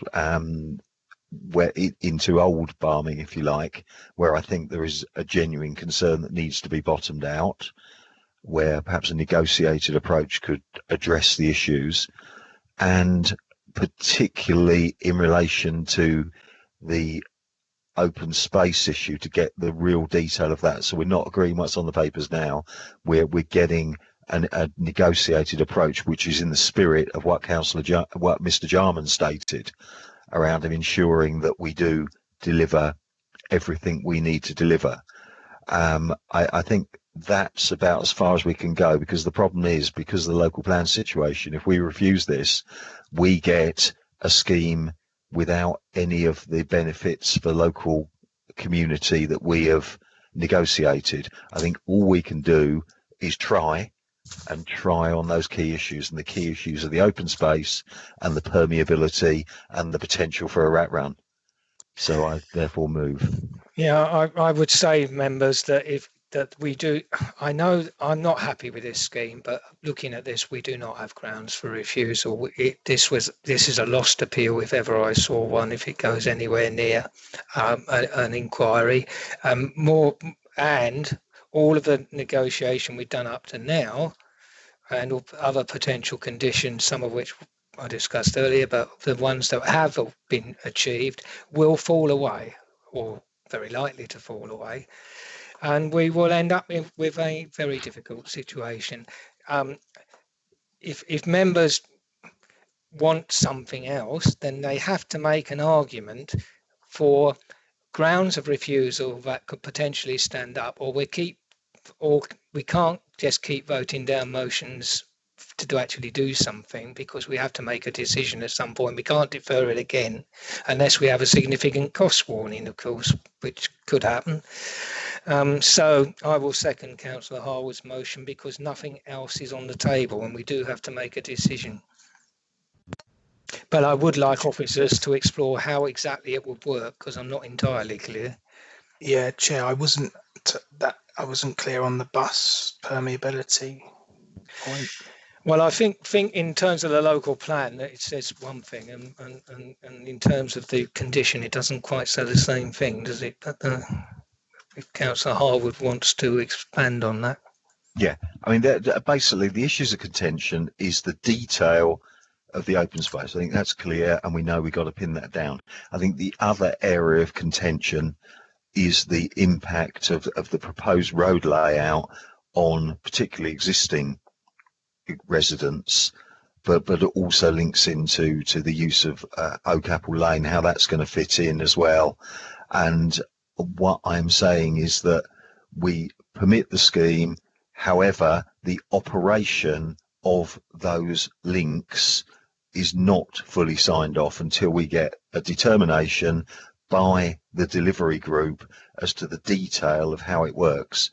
Because, you know, we've heard that, you know, putting buses through on roads that frankly they can't actually traverse, we effectively are giving delegated powers to the delivery group to come up with something which is workable and safe.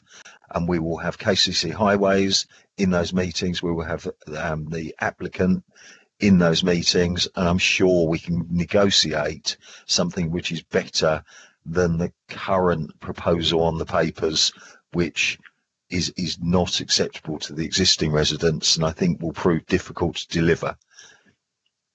Okay, fine. I think that our officers clear and members clear what exactly is being proposed for inclusion and what isn't. Yeah, I'm clear on that, Chairman. Thank you very much. Mr. Chairman, Councillor Clements, I'm sorry, I'm a little bit confused. Can Councillor Harwood sort of, I know we can't go through the whole thing again, but can he just highlight? Councillor Clements, essentially, there's two key issues here which are causing a problem. One is the open space and their treatments. The open space, we know where the housing is going to go. So therefore, what we can discuss is the exact nature of the use and the landscaping and the demarcation of the green spaces. So that's half of the element. The other element relates to the transportation and the permeability of the site, where currently we know where the highways are going to go, but frankly, some of the mechanics of delivering it do not look achievable, such as the public transport element and such as the public transport gate through to an existing development for the emergency access and so on. So what we're doing effectively is we're agreeing everything except for the detail of that local highway network transportation, how it operates. So nothing there is agreed until the delivery group, which will involve the local councillors, which will involve the applicant, KCC Highways and our own officers, thrash out something that will genuinely work. So we're not proposing a scheme that you're not going to get buses through. So we're not proposing an emergency access that becomes a rat run. We're coming up with something that works, and until that delegation to that delivery group is signed off, essentially the whole scheme does not progress. Okay, so we got Councillor Vizard and Councillor Clements. Kent Highways. Sorry, Mr. Chairman, can I come back to what Councillor Harwood has just said? No, you can't at this stage because sorry. Mumford is ahead of you. I'm just checking. Right. Okay. So, who else? Councillor Harwood. You've got the two local members, Kent Highways. Who else do you need? The group spokespersons, The affected, well, it'll be Barming Parish Council, won't it?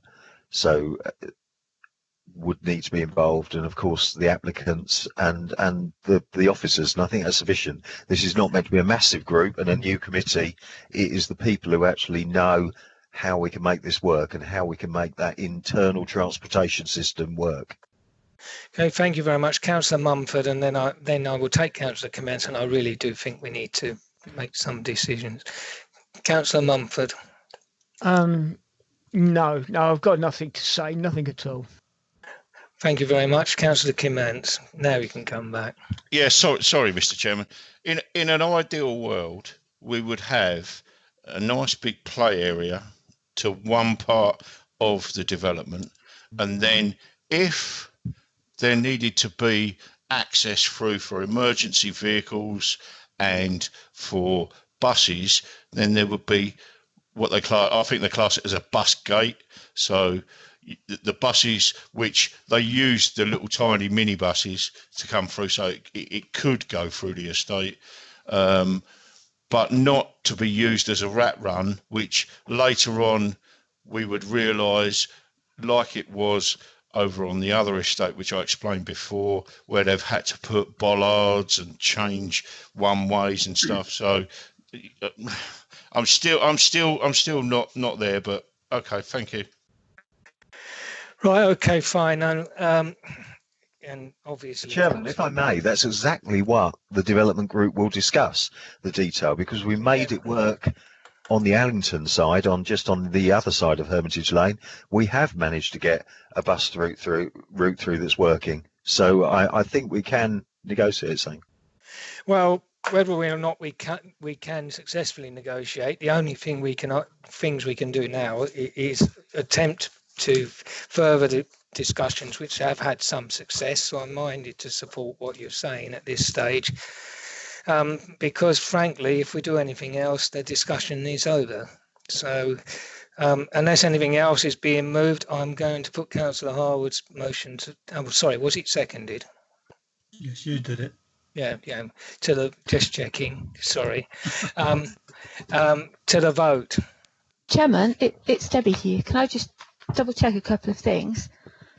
So in effect, it's delegated powers to the head of planning and development in consultation with the implementation group. We've included councillors Commence and Vizard. And we should include Councillor and Councillor Mrs. Gooch as well, as the ward member.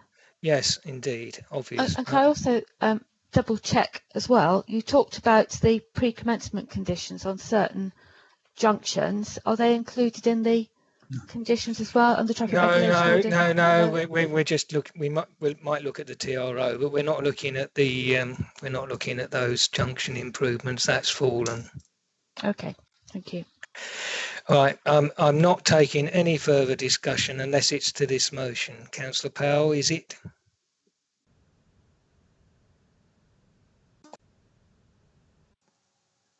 Councillor Powell, you've indicated. Thank you, Mr. Chairman. Okay, well, we can get involved in discussions with the various people that we was just talking about. If those discussions are not as this committee has decided this evening, what actually happens to the decision? Is the decision in fact made by the subcommittee, or is it actually made by this planning committee? I'm a little bit confused on that. Maybe you can explain. It would have to come back. Okay, that's there was fine. massive disagreement, so you would have oversight of that. Well, you would have oversight of it anyway, because you're a group spokesperson. But it'd come back to the committee. Right, thank you. Right, and what will come back to the committee are because we're permitting the overall scheme. It's the on-site, the transportation issues on the site, and the layout and the use and the operation of the open space. So those things will come back. The overall principle of the development, yes, but there is a double lock here, because until you get the transport sorted out and until you get the open space sorted out, you can't really take forward the whole development. That's the theory. Yes, and it has worked elsewhere, but I really do. We do need to move something. And so, Councillor, I'm sorry, Miss Park, I've demoted you to councillor there. Can we take a vote? Chairman, it's not a demotion. Thank you. Right, and I will try and get the names right and in the correct order this time. Councillor Atkinson. 4. Councillor English. 4. Councillor Eaves. Abstain. Councillor Harwood. 4. Councillor Kinnants. Against. Councillor Mumford. 4. Councillor Parfitt-Reed.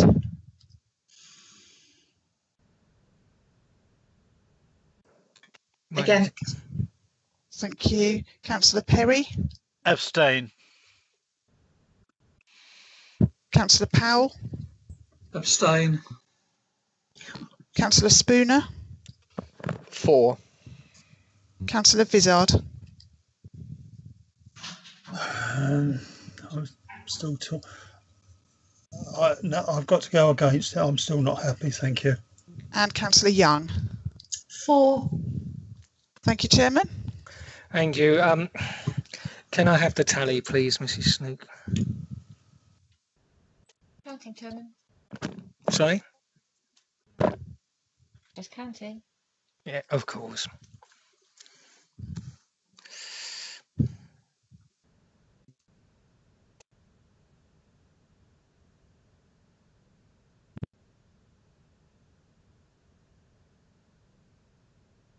Right, thank you, Chairman. I've got 6 in favour, 3 against and 3 abstentions. That passes then. Right. It is now just gone 10 to 8, so I'm going to take a 15-minute break until 8:05. Okay.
Luke, can I ask you to check the number of members present by doing the roll call, please?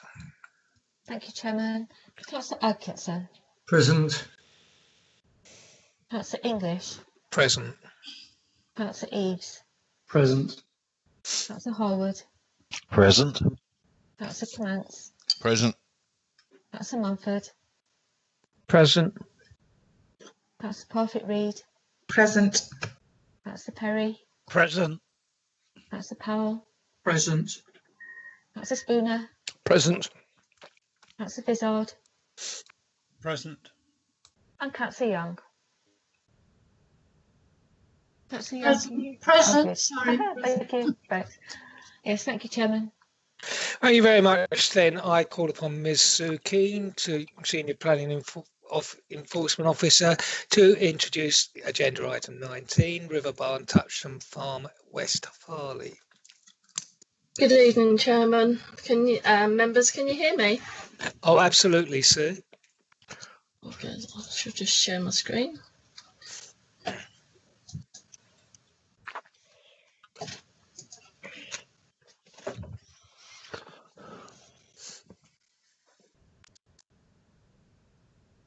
Can you see my screen? Oh, yes. Okay.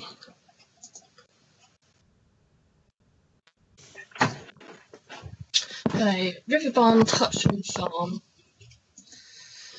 in the parish of West Farley.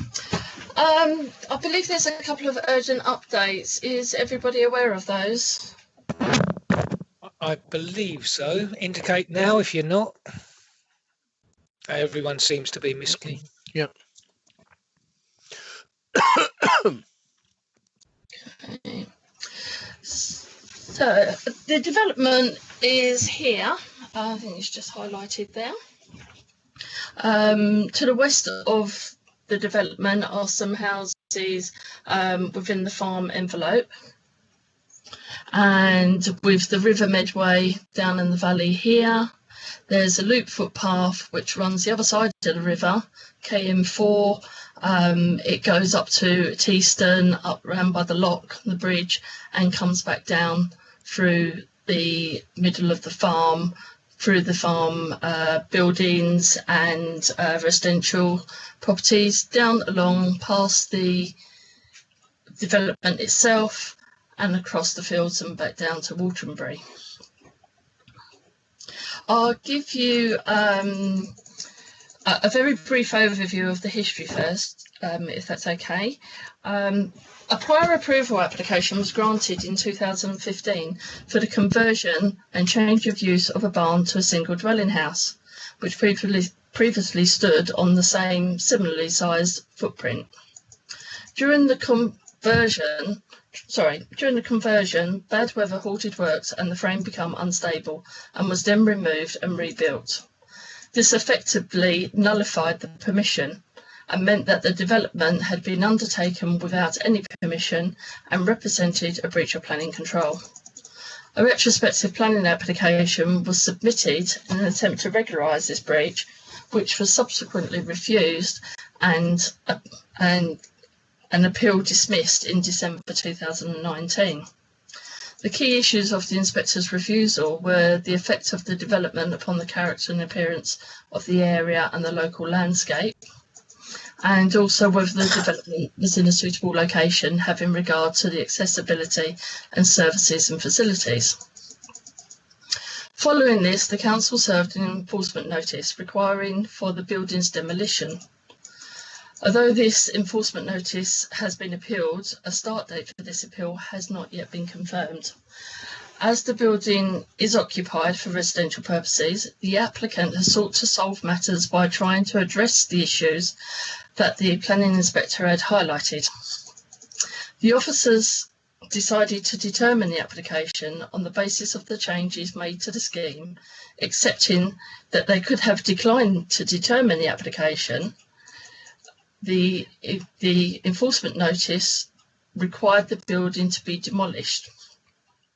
Quite a severe penalty in anybody's eyes, but with negotiation, the key improvements incorporated into the proposal have reduced the amount of fenestration, provided additional electronic barn doors and Regstone effects, and removed the harsher elements with replacement and additional planting, both within the site and further afield.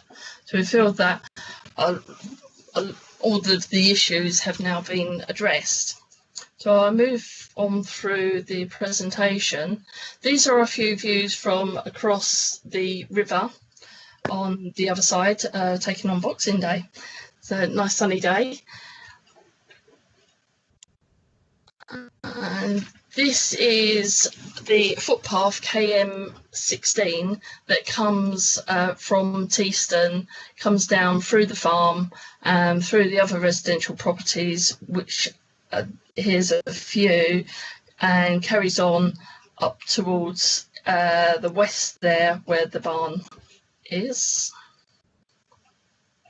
So this is on the highest point of KM16, first looking west towards the residential properties that I was just at, was showing you, and eastwards towards the barn in the distance there. This shows the dwelling in its current form. As you can see the red brick walls there and quite a substantial amount of hard surfacing. This, however, is the view from KM16 as you walk past the barn and across the field towards back down to Waterbury. Here we have the elevations and the changes. On this side, I've illustrated the as-built elevations. You can see we've got quite a lot of fenestration here, which gives it this rather commercial look more than anything. And this is the new proposal. I've mirrored this on this side with showing the fenestrations that have been removed. So on the top here, this is the northern elevation. So this is the elevation that faces towards the valley and up on the Tunbridge Road across to Teeston.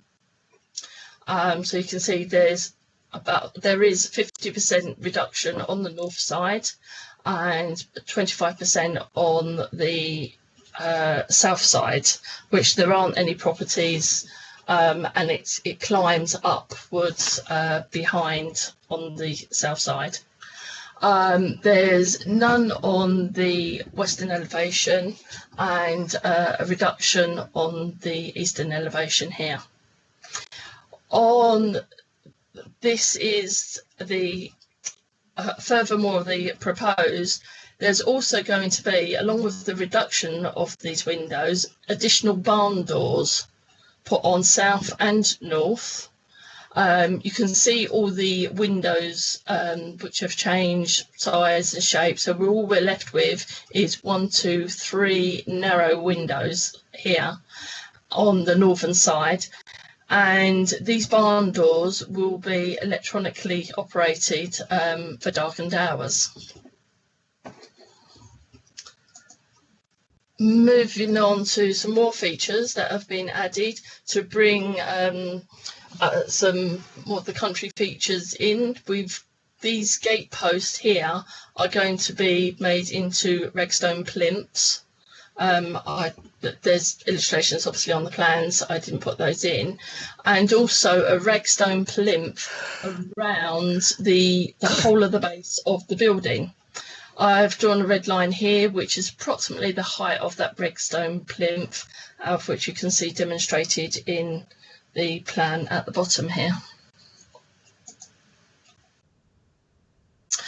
To address the visual impacts that the inspector felt resulted in a domestic appearance caused mainly by the brick walls and the extensive hard standing, at the front side here is to be significantly reduced, and also the formal rear garden is to be reduced, and the red brick wall, of which you can see here, is going to be removed and replaced with half the size replaced with post and rail fencing, and also planting of cob nuts all the way across like this back field here. There's also going to be a further replacement of the hedgerow that goes round the front here, which at the moment is laurel and not suitable. So the metal fencing will be replaced with post and rail, and a native staggered row hedgerow will be planted there, and also across here where this hard standing is going to be removed, and this hard standing is going to be seeded to grass. Further tree planting has also been proposed downwards towards the towards the river here, and that's this view here. There's going to be, it looks quite linear there, but these details are to be agreed anyway. It is envisaged to be slightly staggered and in clumps along there, so as to protect the view from the other side of the river looking up. And there's also some extra planting over this side of the site and some extra hedgerows around this farming, this agricultural field with the polytunnels there. And that's the end. Sorry, bear with me one moment. There have been 2 objections received. One was from a resident across the valley, whose main objection was in relation to the light spillage. The second was Teeston Parish Council, whose main objections were about the same issue. These matters have been dealt with by way of the officers' discussions with the appellant, and the external lights have since been removed. Also, the barn doors that have been like an additional feature to be closed during dark, and with all the landscaping that's been put in, the loss of a building in the countryside, when applying the planning balance, officers now feel that these improvements override the key issues of the inspector's decision. As such, the officer's recommendation before you is for approval, subject to various restrictive conditions. If the committee agrees to resolve to approve this application, the applicant has also agreed to provide some needed upgrades to the public footpath KM16, and also provide an information board depicting the extensive history of Tutcham Manor to be placed on the footpath. These benefits are for the wider public, will be secured by the way of a legal agreement. And that's the end. Thank you very much. Thank you very much, Ms. Keane. We now turn to the speakers on this item, which in a sense is a bit of deja vu, as we have first of all Councillor Mrs. Gooch reading the statement from Teeston Parish Council. Hello again, Councillor Gooch. Hello again, Chairman. Thank you very much indeed. These are the views of Teeston Parish Council. A previous application for this site was refused by Maidstone Borough Council and then failed at appeal. We're grateful that Maidstone Borough Council successfully stood ground at the appeal. This retrospective application makes relatively minor changes to the proposed development. It is accompanied by a report from DHA Planning Limited that endeavours to undermine the inspector's previous conclusions on character and appearance and accessibility. The appeal decision agreed that the development is oversize. This application does not address that matter and merely attempts to disguise the visual impact.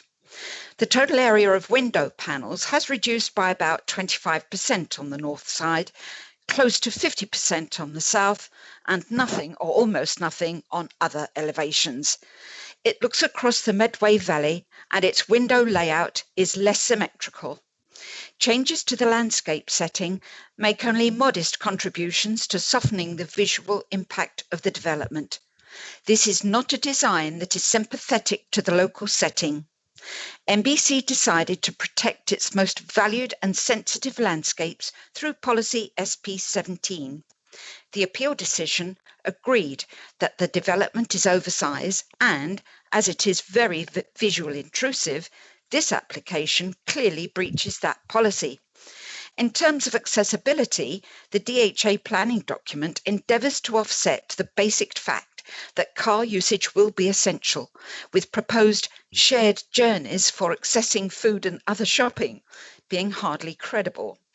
Given the topography, walking and cycling, other than for leisure, are again hardly credible. As for the high-intensity lights, they have, perhaps coincidentally, been turned off since 11th of November 2020, but we suspect this may not continue, with any required enforcement being deemed too expensive and not worth the effort. The committee report states that all of Thiesson's comments have been addressed and regard has been given to the suggested conditions. This is clearly not the case. We sought conditions relating to there being no north-facing external lighting. Any external lighting should be angled downwards and switched off between 11 p.m. and 8 p.m. The area of north-facing windows should be substantially reduced, perhaps by 75% of this new application's window area, and residual north-facing windows should have shutters or curtains closed as soon as light starts fading at the end of the day.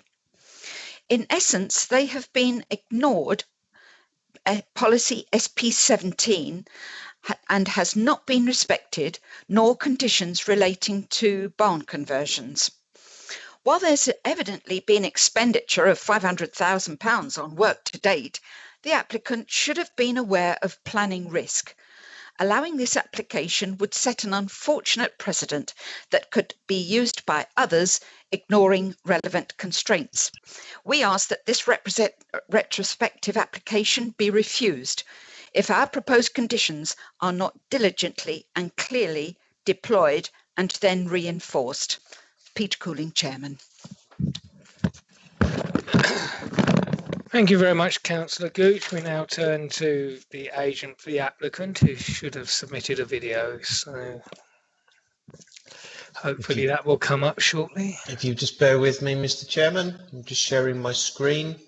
Thank you. If you can just confirm you can see Mr. Hawkins's face. Quite recognisable, yes. And I shall play the video, Mr. Chairman. Thank you. Thank you.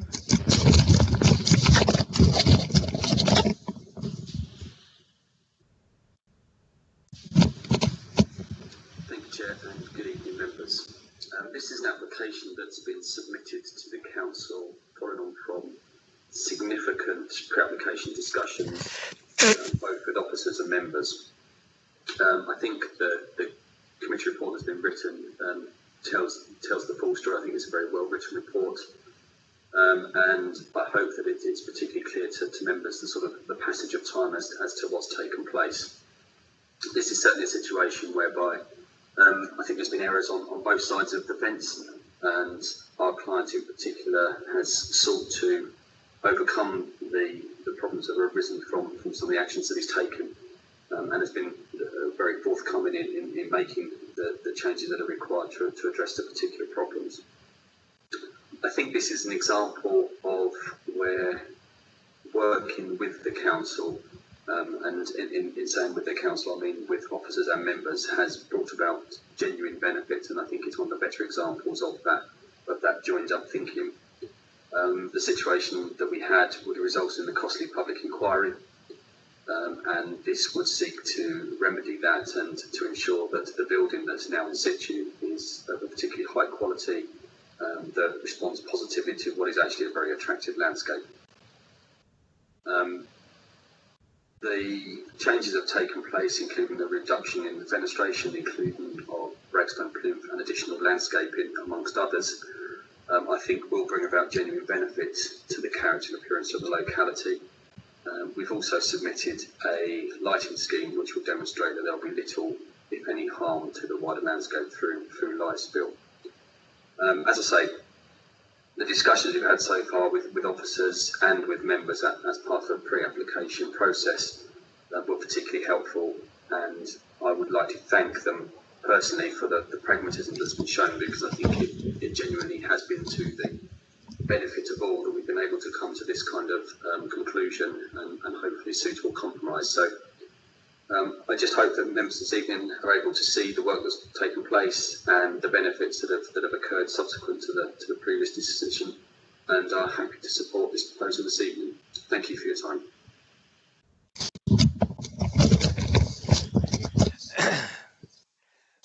Right, and that was obviously Chris Hawkins for the applicant, and we now return for the last time this evening, possibly, to Councillor Mrs. Gooch.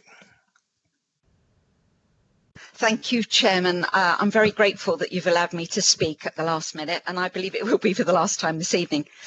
As far as I'm concerned, as local ward member, there may well have been plenty of work going on, but at the between the applicant and officers. However, I do think that the inspector was very clear in his view that the development should not exceed the dimensions of pre-existing buildings. That's the main point. The other one is that as members, we're obliged to conserve and enhance the character of the Medway Valley, which is why we've got SP17. That's why we've got this policy. And I fully support the objections of Teesson Parish Council and the other objector, whether it was one objector or 101 objectors. It's the quality of the objection that matters, not the quantity. And I think the Teesson Parish Council and the objector have set out their stall very well. As far as I'm concerned, there's no overriding reason why we should make exception to protecting SP17. And in fact, the advantage of being on the Barming side of the valley is that we can see the things that stick out like a sore thumb, even though they might be hidden just a little bit. And likewise, I would expect people on t'other side of the valley, whether it's East Farley, West Farley, to spot what's wrong or going wrong on the Barming and Teesson side, because that's all about the preservation of our valley. So therefore, I would certainly side with the Parish Council and the objector in recommending refusal. Thank you very much for allowing me to speak, Chairman. Thank you, members. Thank you to Councillor Gooch. I think the moral of that tale is nothing escapes the eagle eye of Barming Parish Council or Teesson Parish Council, come to that. Right, so I think that I had an indication from Councillor Powell. Yeah, thank you, Mr. Chairman.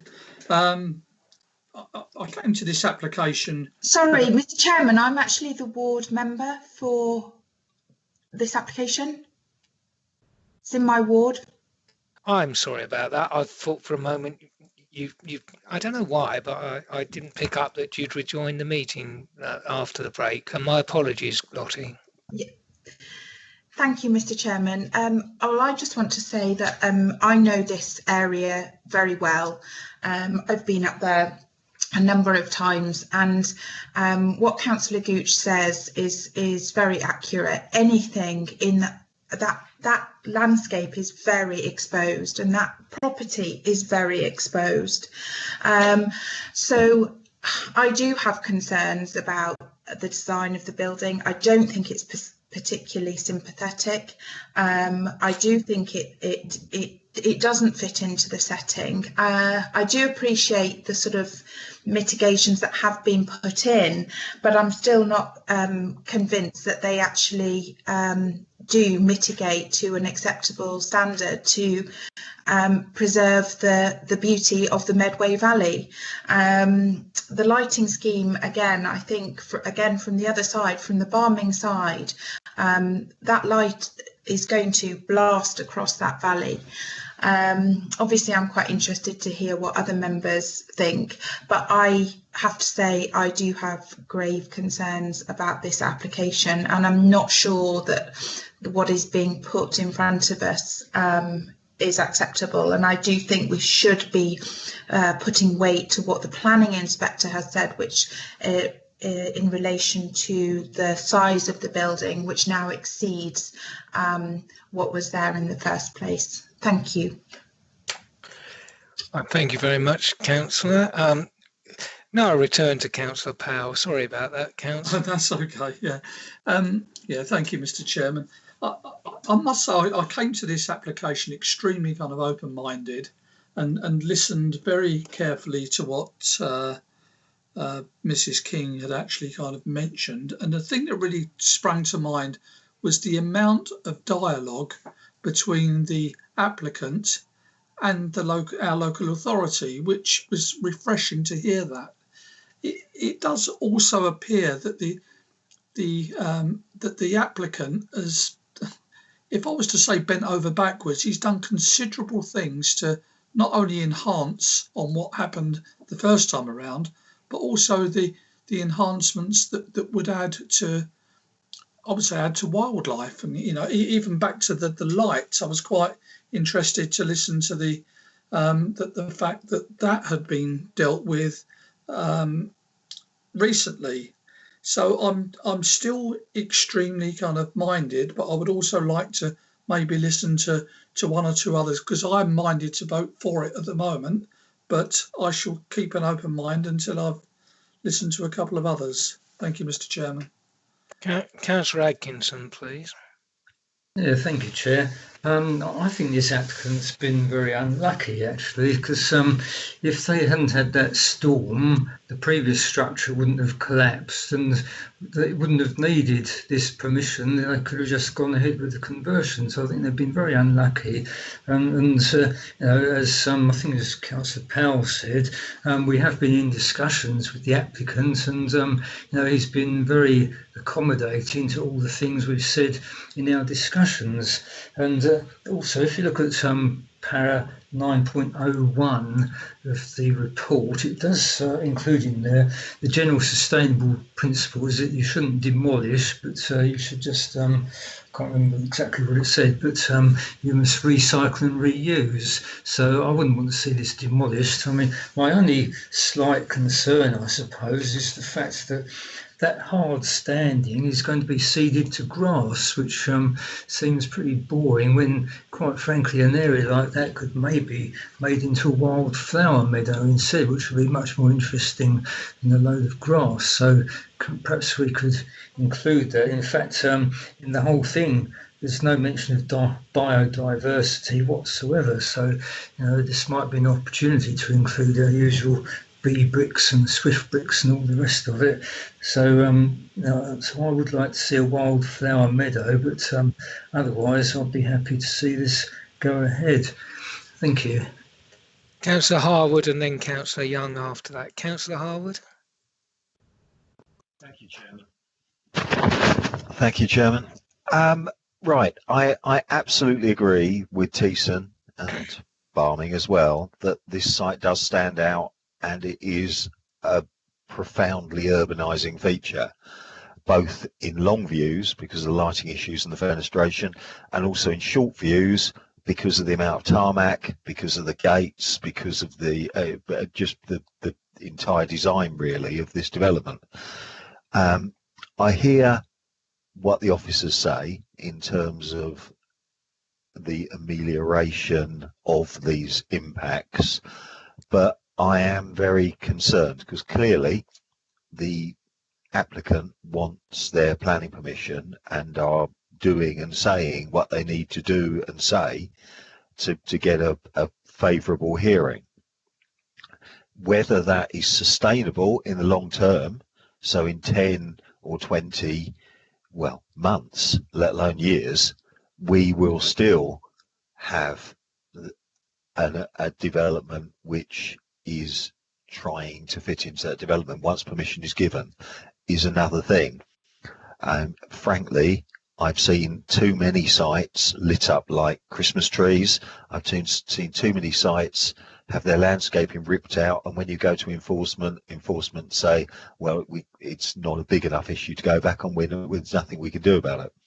So if I were to be persuaded that the policy issues, which are legion with this, can be overcome, I would want some sort of safeguard that the lighting does not make a sudden return and is not enforced, that the landscaping, I mean, frankly, gapping up a few hedges miles from this development in some cases and planting a few hazel bushes out the back is not going to soften the impact. If you actually look at the kind of farmstead settlements in the Medway Valley, then usually you've got one or two big trees near that farmstead and so on. So I think that's what we need to do here. We need to break up the shape of this development and properly screen the lighting and the toing and froing on this steep valley side of vehicles and all of the other paraphernalia that go with this sort of large residential development in the countryside. So I think we need to be looking at a landscaping scheme which is a little bit more ambitious, that it's actually got trees. There's enough room on and around this site to put in some larger trees to break up the outline and to screen it. We do really need, in a basically unsustainable location like this, to try and up the sustainability quotient. So we need, as Councillor Atkinson said, we need the back tubes and so on a site like this. I'm amazed that we kind of were not already demanding them, because I thought the MPPG said that we should, and I thought, but then again, anything that's kind of members don't vote on doesn't seem to have them built in. But the other issue here is we've got the south-facing large edge of that roof. It's perfect for some solar PV, so that we're getting this into its carbon footprint is smaller, because its carbon footprint is certainly not going to be reduced by the transport moving back and forth to this very remote location. So I think we need to up the ante. Is there an EV charging point? All of these things that we'd normally ask for in a new build, frankly, we've got a new build but without permission. So we need to put those in. So I'd like perhaps the officers to come back as to whether we can get that beefed up landscaping scheme with some actual decent trees in it, and that we can protect them in the long term. I don't know whether we do that by putting a 10-year landscaping condition on for replacement and renewal, so that the parish and so on can keep their eye on it, and then within that 10 years perhaps we put a TPO on the tree, or perhaps we can put the TPO on earlier. But I'm just very, very worried that we're going to end up what we've seen in my ward in some really nice locations, is everything after a couple of years gets tarmacked over, loads of 4x4s get parked on it, we don't have any landscaping, all we have is floodlights and big cars. Thank you. Right, would the officers like to come back on that?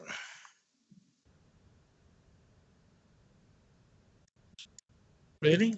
I think I think they would. I think Mr. Jarman was also indicated to speak, Mr. Chairman, and obviously Ms. King. There was also something I would like to add.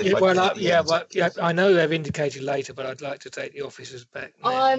I'm happy to do answer some of the points on some of the conditions that we've done.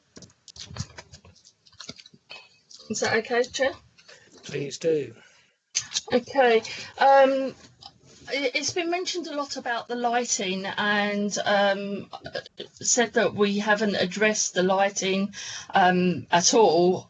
Teeston Parish feel that we've not addressed that side. During the course of the application, I did go one evening round to the other side of the valley to see the lights late at night, and quite frankly was appalled to see how bad it was. It was mainly due to the floodlights that were on the building. I plodded down, had a look, and discussed with the applicant straight away that these lights were not approved. They were not on the proposal, and they should not be on or connected or on the building at all. Hence, they have been removed, and the hoods are still there, but the lights are removed.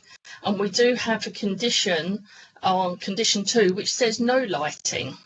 Now, I know members will think that, well, lighting application will likely come through, and so that be, but we will deal with the lighting, and we can use and take on board the comments that Teeston Parish have said about the down wood lighting, and most certainly that would definitely be the case. But at the moment, there is and will be no external lighting.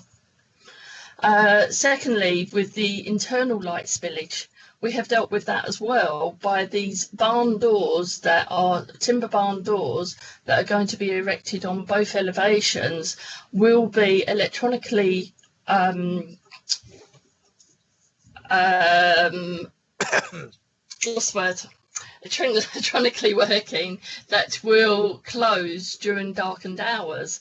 And we have also, I think it's in the urgent update, put a condition on that.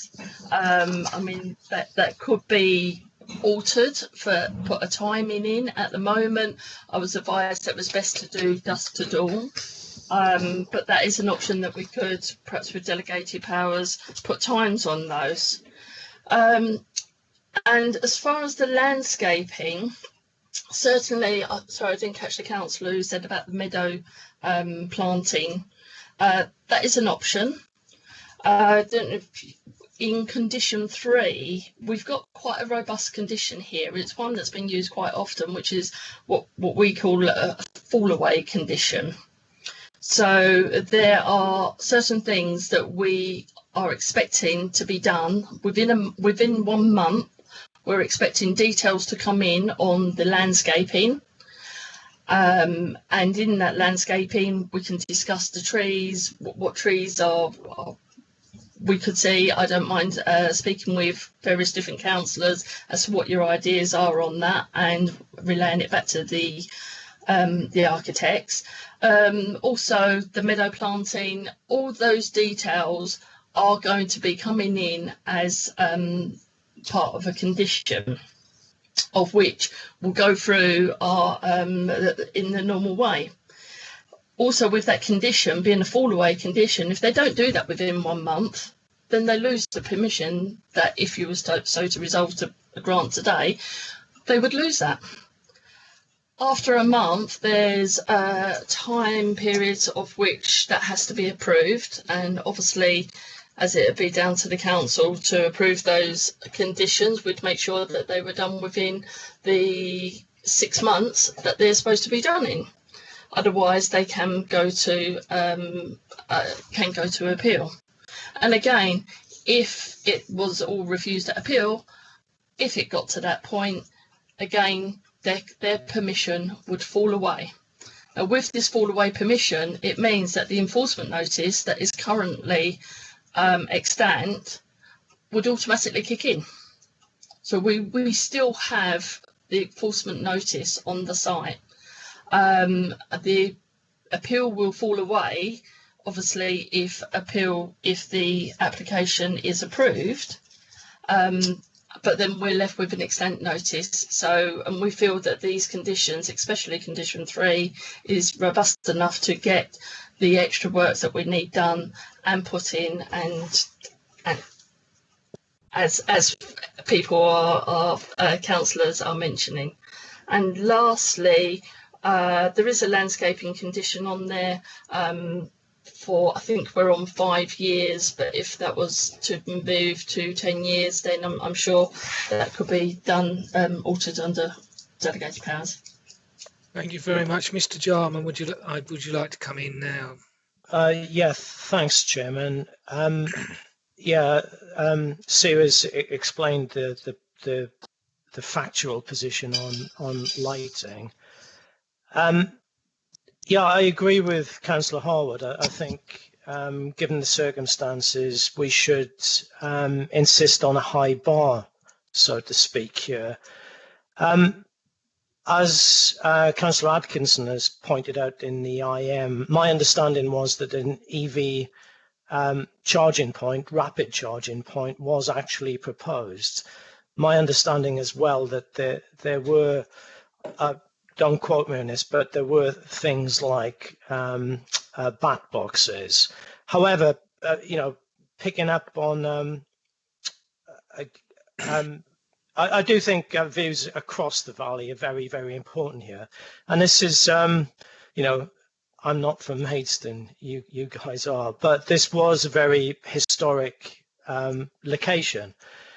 And the idea of the landscaping scheme, near where I live, you see it on the Fairlawn estate, and on a lot of sort of country estates, is the sort of idea of block planting. I think it sort of like reintroduces a sort of historic setting, but it doesn't disguise the building, but it sort of offsets views. It enhances views from the western side of the Medway Valley. So I don't think anybody's wants to be didactic in terms of the exact species and the planting ratios, but that block planting to enhance the western setting of the site is an integral part of the planning application. Thank you. Well, thank you. Well, Tony, having heard that substantial set of comments from the officers, do you have any further anything further in mind? Well, in terms of the planting, as I say, in terms of the historic site, it would have been a landscape element where there would have been bigger trees. It wouldn't just be agricultural blocks of cobnut plat. I think actually the residential element of Toucham Hall, there would have been larger trees. So I suggest that a parkland type tree or two, you know, a lime or an oak or something at the site corner would complement the scheme. I come back to the point that I think if we are going to permit, there should be a requirement, a condition to have some form of renewable, whether that be a ground source heat pump or an air source heat pump or whatever, because as Mr. Jarman says, we do need to set a high bar for a large unit in the countryside such as this. So that would be what I was saying, and I do think that 10-year landscape condition is important as a statement of intent that the landscaping scheme is as integral as is the design of the conversion. Yeah, Rolf's just clarified the block planting is as well as the cobnut planting in his view. Did you pick that up, Tony? Yeah, I did, but I still believe that we need to get some sort of a large landscape element into this, because the block planting is not, as I said, it's there to complement views, but it doesn't form the view. And this is big views across the Medway Valley, and well, I'm anxious. Not of a scale, it won't work. I think right. Okay. Look, I've got 4 councillors wanting to speak and an officer wanting to come back. I'd want to wrap this up. So, Councillor Spooner. Councillor Spooner. Thank you, Mr. Chairman. I'm struggling a little bit with this application, and perhaps the officers can advise me further. But as I understand it, prior consent was given in 2015 for the change of use of this agricultural building to a house. Quite unfortunately, I expect, the existing structure fell down, and it was replaced. It was a concrete structure replaced by a steel one. It seems to me, and you know, perhaps I've got this wrong, perhaps government policy has changed, but I fail to see how you can change the use of something that isn't there anymore. And it seems to me that once that structure had fallen down, the development rights to do a change of use were lost. That is my sort of thinking, unless the officers can persuade me differently. So therefore, I'm wondering why we are even considering the details of this proposal, when in fact, you know, there should perhaps be a strong policy objection to a new development taking place on this site. If somebody was to put in a application for a new house in this location, it would be refused straight away without any further ado. So I do wonder, and perhaps the officers can explain, why we are still considering this to be a change of use or as it is now, is a new development in a very, very constrained environmental area, when, to my way of thinking, the development rights to do that change of use were lost when the original structure fell down. Thank you, Mr. Chairman. I'm not going to bring the officers back yet, because Councillor Vizard. Thank you, Mr. Chairman. I object, Chair, please. I was asked to speak earlier on, and I've been. It's not showing in the IM at all. Councillor Young, sorry, it's just not there. Okay, but I take your word for it, because that does happen occasionally. Please carry on. Councillor Young. Okay, thank you very much. Please, not quite so loudly. You're very loud. Yes, Councillor Harwood is in fact preempted in exactly what I was going to say. I think if this development is allowed, then there must be some very large trees planted very near to it, in a block, or in a which actually helps view from across the valley. I think it's standing alone. It sticks out like a sore thumb. And the other thing I wanted to ask was, what's it made of? Is it a steel structure? I live in a converted barn, and my barn is wood. If this was covered in wood, then it would in fact blend in far better with the local surroundings and the other properties in the vicinity. As it is to me, it just looks like a converted cowshed with some glass windows put in it. The mitigation that the owners have decided, or the planners have accepted, in the form of a low ragstone wall along the bottom half of the building, doesn't really detract from the rest of the building, which still seems to me like a steel barn. So if we are minded to approve this, is there any possibility that it could be covered in wood as opposed to steel? And then that would make it far more acceptable and blend in far better with the surrounding buildings. Is there any way that can perhaps be carried out?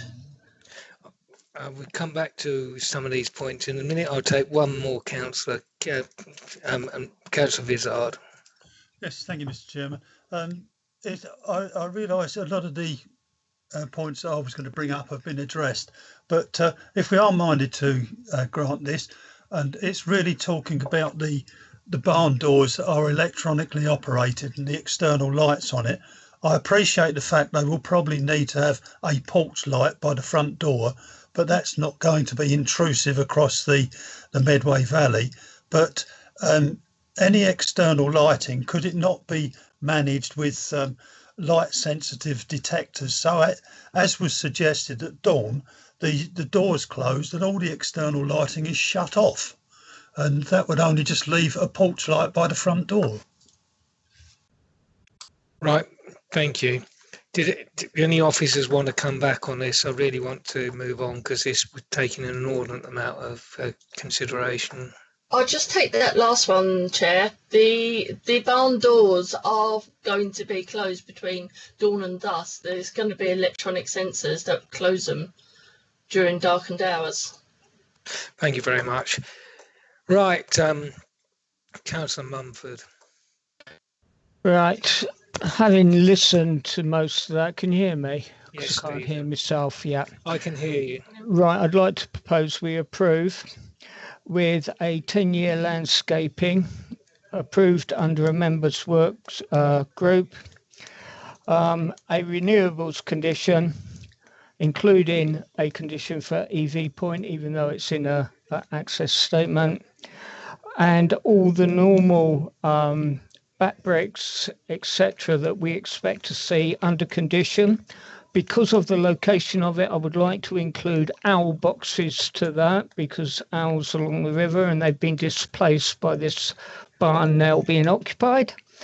I would also like to ask for if the landscaping that approved by the members group includes a cobnut plant, that should be Kent cobnut, and a lighting condition that the only external lighting permitted should be a porch light. There you go. Is that seconded? Yeah, I'll second that if I may, Chairman. Did you want to re-speak as a seconder? Because you can. No, I've spoken enough, I think. Oh, Chairman, can I just add one comment? Of course. Could I also suggest to members on condition, there was the issue, part of this application relates to the removal of those brick walls. Yes. The condition on condition 1 only relates to part 1. It doesn't relate to part 2, which is concerning gates, fences and walls. So I would suggest adding on to condition 1 and also condition, so it's class A of part 2, so your removal of the ability to erect walls, fences, etc. Makes sense. Is that all right with you, Councillor Harwood and Councillor Mumford? Happy. Agreed. Thanks very much. Councillor Perry, you get the last word. No, I won't state. I totally agree with the proposal, actually, and I agree with what Councillor Harwood said earlier. I live in a barn myself, and it's surrounded by very large old trees, which I love. And I think this is in quite a sparse location, and I think it needs some protection. So I agree with Councillor Harwood. It needs some large trees. But apart from that, I'm happy with it. There's been a lot of dialogue on this between the applicant and officers, which I think has been a good thing. So, but I won't dwell on any more. I'm very happy to support the proposal. Thank you. Right, on that basis, unless anyone has anything to add or is unclear, I'm going to go to the vote on the motion as proposed. Chairman, it's Debbie here. Can we Yes. just clarify, are we actually including the larger trees in that? Who Yeah, will be, well, who will be yes. on the member group? Right, Yeah, good. please. Right, yes, we are including the large trees, and the member group will be the local councillors and the political group spokespersons.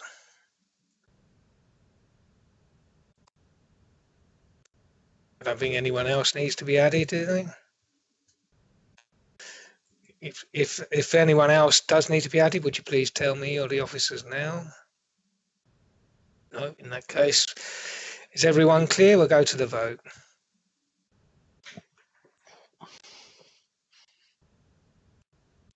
Miss Park. Okay, thank you, Chairman. Councillor Atkinson.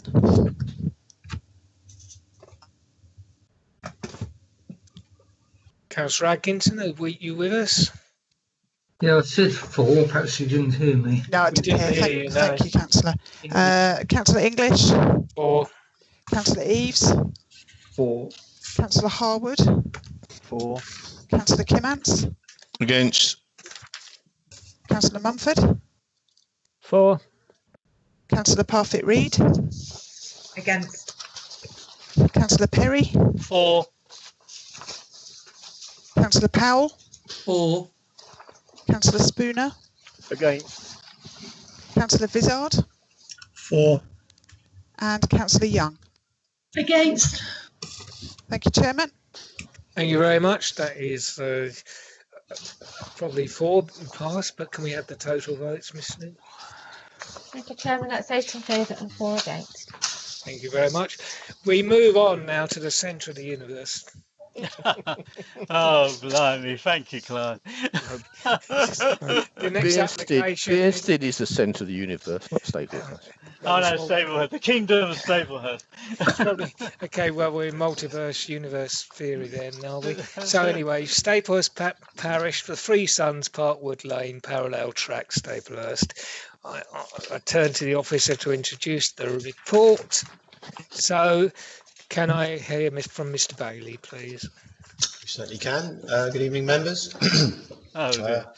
Good evening. This is a Section 73 application, so in effect for retrospective works. One of the mobiles is already on the site. It was when I did my last visit. So this is an application for change of use of part of the land, because part of the site is already a lawful Gypsy and Traveller site. to include 2 additional static caravans.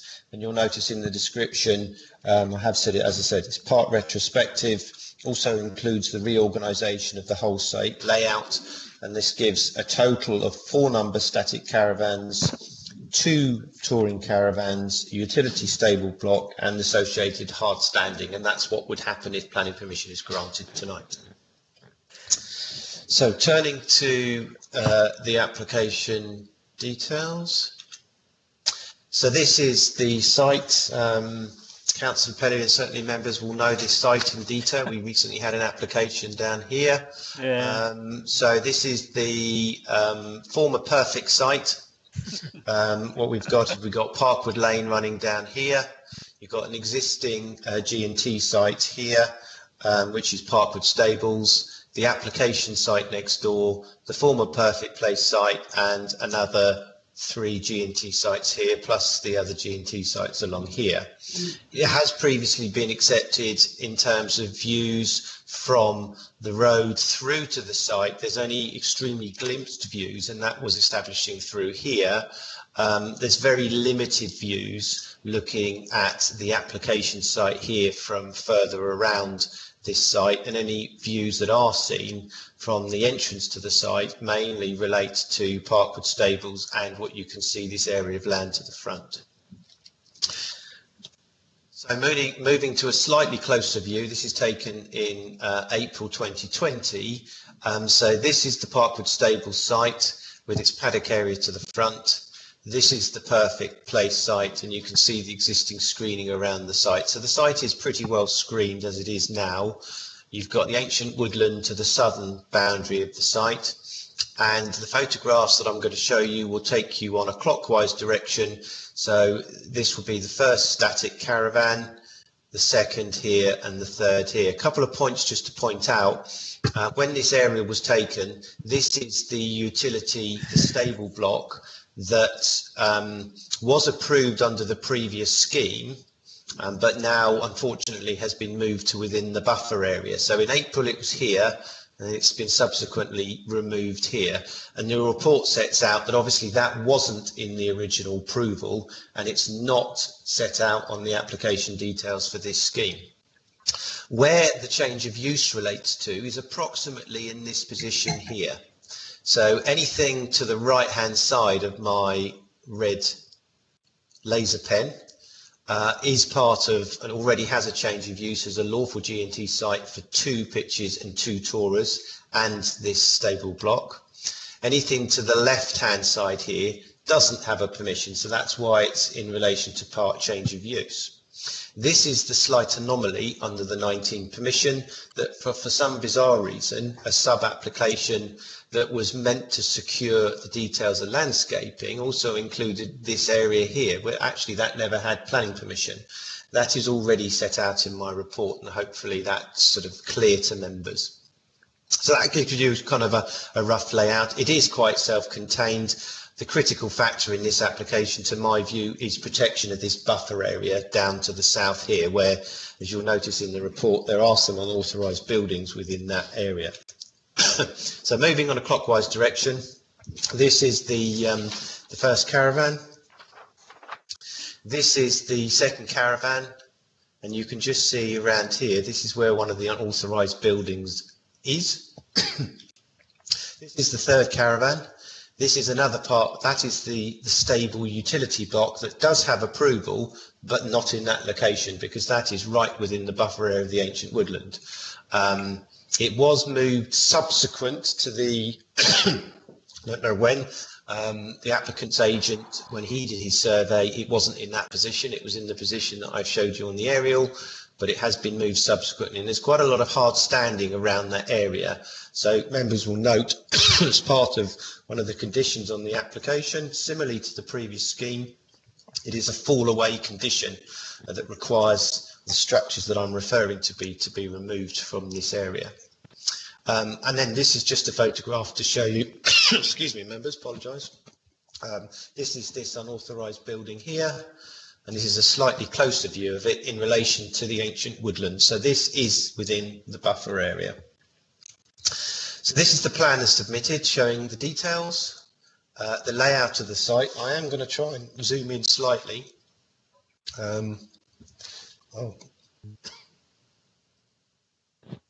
Right, so if I can just show to members, unfortunately, it doesn't come up very well, but within this, oh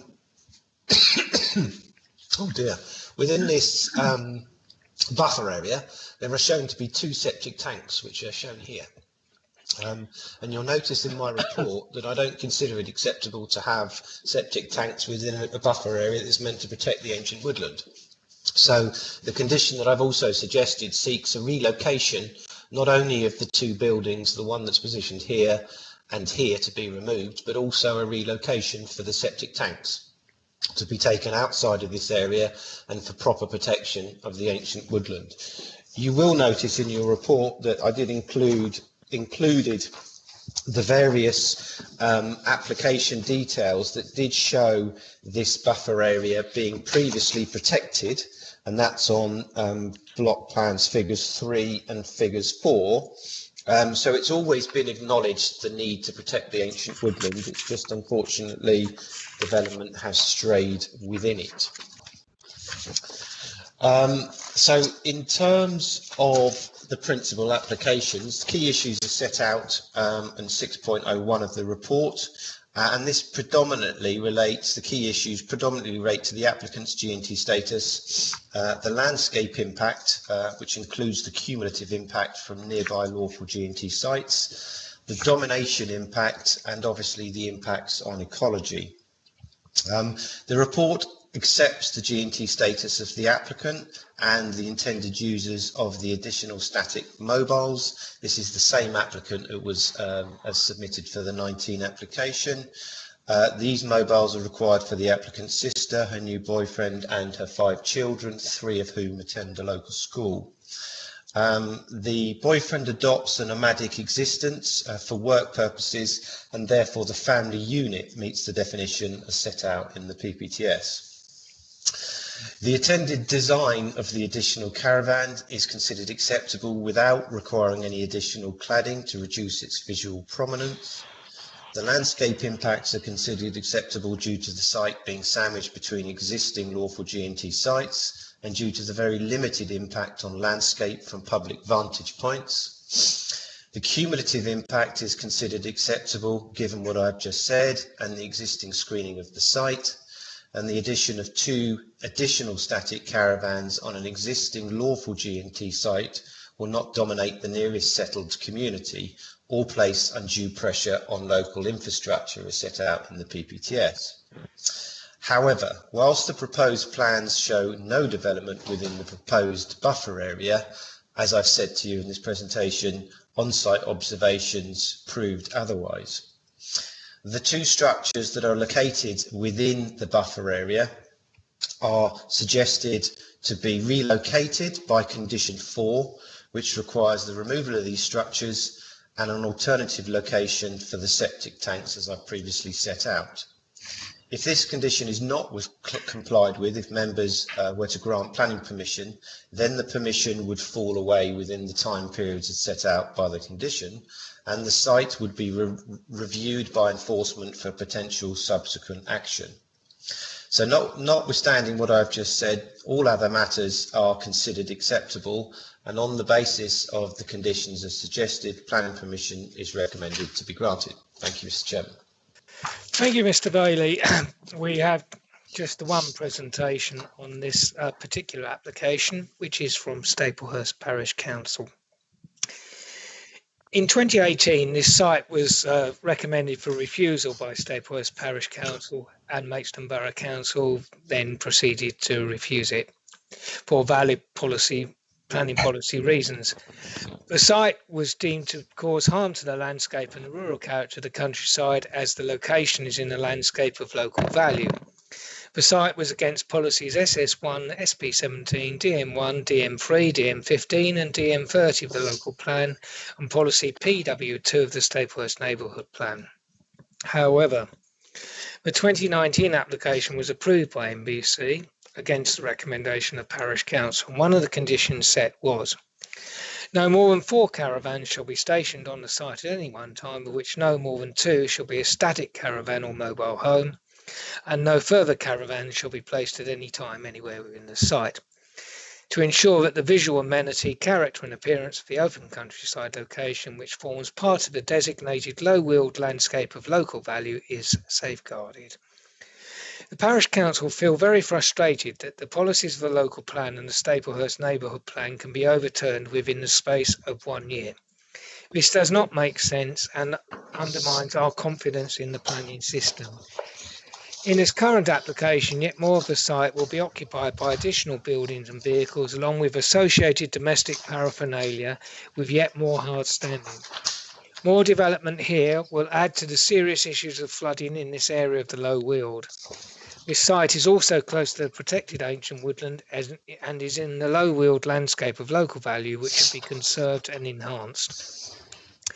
The Parish Council notes that the officer's site visit discovers several structures within the buffer zone, which is in place to protect the aforementioned ancient woodland and its flora and fauna.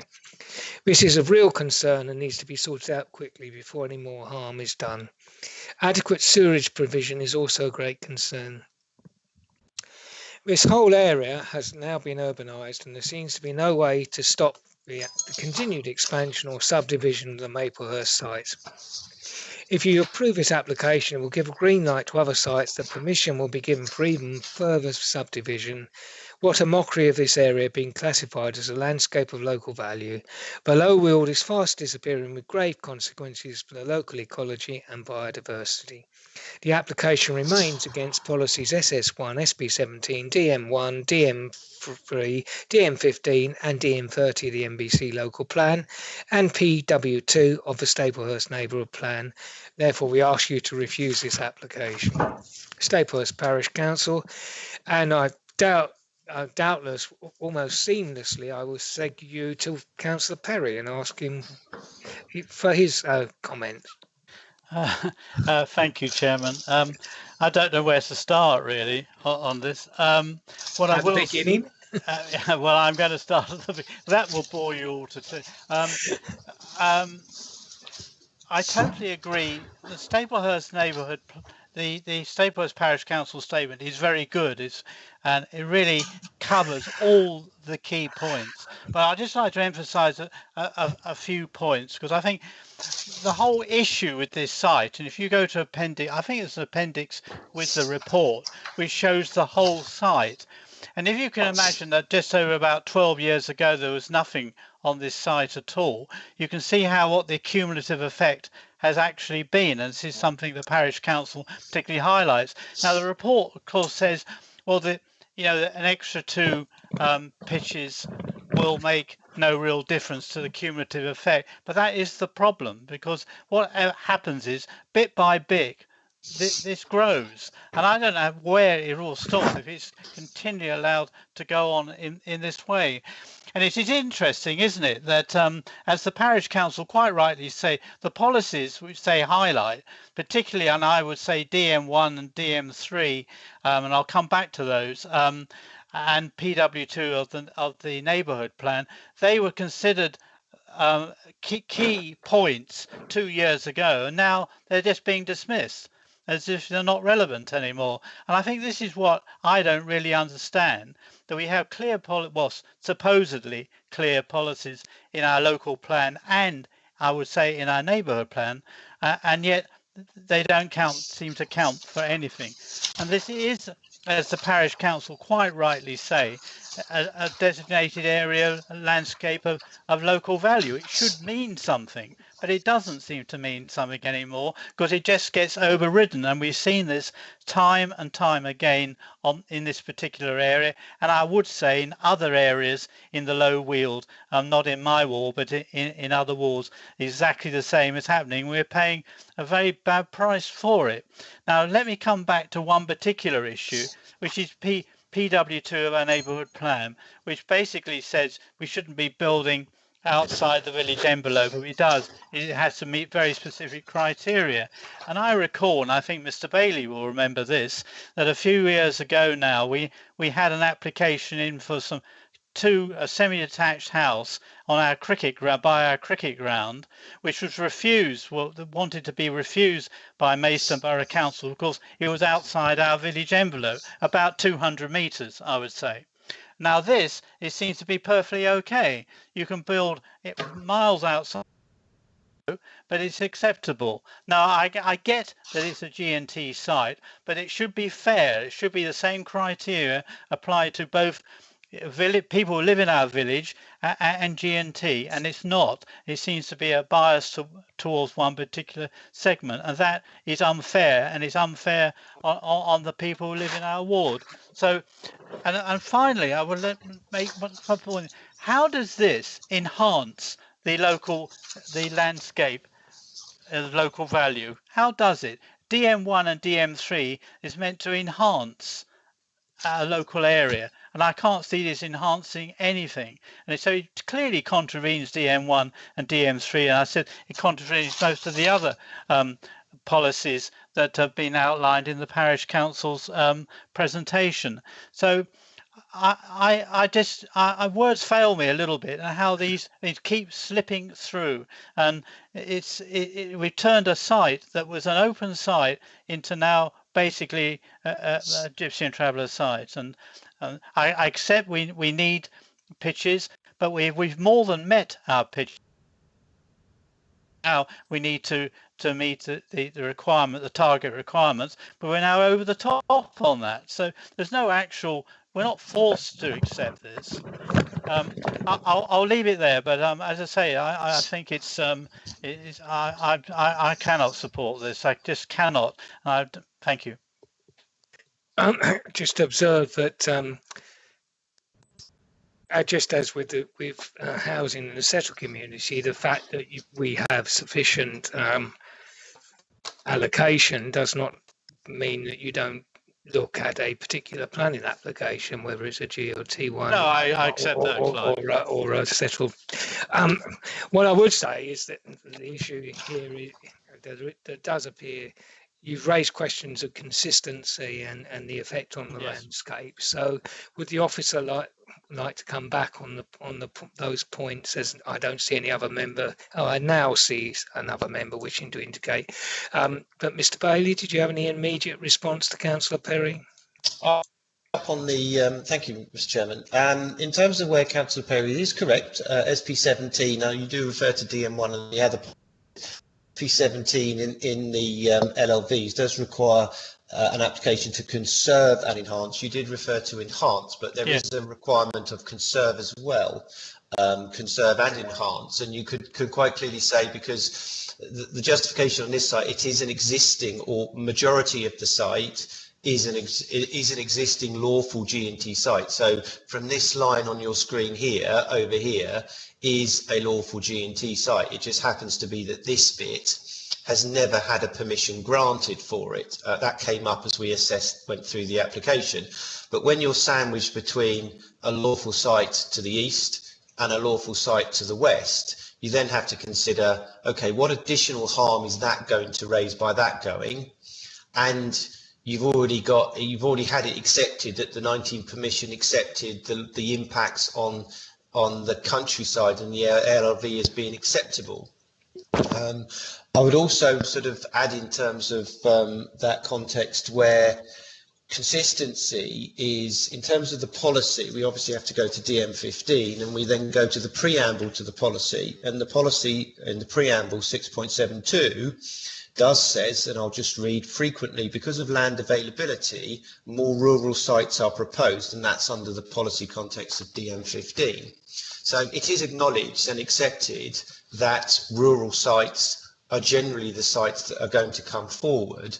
And for that very reason, I think when you have to look at consistency and the advice that's applied, SP17 relates to harm, and it says will not result in harm to the character and appearance of the area.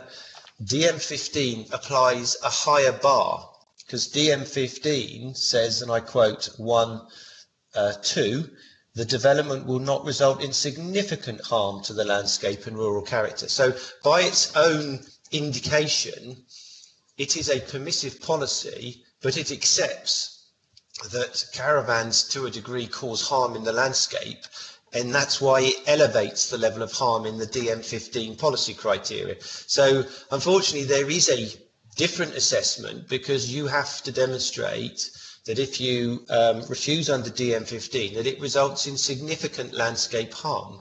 And where I've concluded in this report, it said that this does not result in significant landscape harm for the reasons that I set out. So hopefully, Mr. Chairman, that tries to deal with some of the consistency levels and the reasons how we have to sort of look at G&T sites in the countryside. And I should also add the PPTS does acknowledge and accept that sites will come forward in the countryside, albeit it does clearly say you should strictly limit, you control sites in the countryside as well. So I do accept that, Councillor Perry, as well. Could I come back on that, James? You can in a minute, but I'm going to take Okay. Councillor Harwood first, because he has indicated. Councillor Harwood. Yeah, thank you, Chairman. What's happened along Parkwood Lane? I absolutely agree with Councillor Perry that the degree of urbanisation is frankly unacceptable. If this additional intensification of the site is going to be permitted, we really do need to deliver, what we should have anyway, the buffer along the woodland, because that's the important wider landscape feature and indeed biodiversity feature, is that woodland. So what I would need to understand is, we have thought we've protected that buffer, but we've ended up with buildings appearing in it. We, even on this application, there was an attempt to slip the septic tanks into the buffer, which is supposed to be, as it says on the tin, a buffer. Is Mr. Bailey kind of certain that he has the tools to ensure that we can pull the development out of the shaded area on that map? Because frankly, we know that the last little bit of grass in the middle of the site is going to be concreted over now. So we've got to safeguard that edge. Is there a way of doing it? Could we ensure that it's demarcated with a post and rail or something? It's just something to ensure it remains different, and the residents and any future residents on that site treat it as a landscape buffer stroke green garden, rather than a storage area or somewhere to put utilitarian structures. Thank you. Very good question. To answer that, I think you could strengthen condition 4I even further, and that could include, it does say a new tree and hedgerow planting within the buffer zone, but you could also include within that details of a sort of a fencing scheme that prevents entry into that area, and the fencing scheme would be required to be submitted as part of the site development scheme. So to answer your question, yes, we could deal with that. It's what members would want to see in order to secure that. I can never say that you'll never get development in there. I wasn't expecting to go into this site and see those two structures in there, especially when I phoned the agent up. But that's the whole point, is that, the condition is there, and we will need to seek compliance with it. If they don't move it, it will need to be inspected. It won't just be, you don't just do a desktop analysis of it. You'll have to go to the site, check it's been complied with. But I can't guarantee to members that no other structure will be put in there. All we can do is try to make it as difficult as possible to put anything in there, but there's nothing like monitoring. Okay, does that answer your question, Councillor Harwood? Yeah, it does. I think what we need is a physical barrier, and then we need oversight. So every now and again we're looking at the Google Earth or whatever and just checking that nothing has strayed over the fence. But I think it's the only way we'll do it, if we have a line in the sand. And I think the only way is, it is still green, and there's not much on that area that is, but but we need to demarcate it. So I think with that beefed up condition that we actually want a boundary fence to go with that landscaping scheme, if you like, I'm happy to grant that we move as per the papers. Thank you. Is that seconded? Not at this point, Yeah, sorry, Mr. Chairman. Mouse chasing. I will second that. Do you wish to speak now, Councillor? No. I'll withhold. Councillor Powell, I think it was on this application that you've indicated. Yes, thank you, Mr. Chairman. Yeah, I mean, it's been mentioned tonight. I think Councillor Perry put it across extremely well and has done for a number of years now. And I've tended to support what Councillor Perry has said. It is consistency. And I will come in from consistency from a slightly different direction. I will come in from a consistency whereby Gypsy Traveller sites have been turned down. And let's be quite honest, they're all very, very similar with their approach to their style, to, can I say it, pushing things slightly to the edge and slightly over.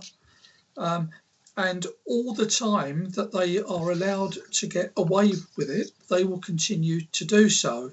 Now, this particular site to me is nothing special about it. It's no different to a number of other sites, both in Staplehurst, in Lenham and further beyond. I've got, that is not my issue.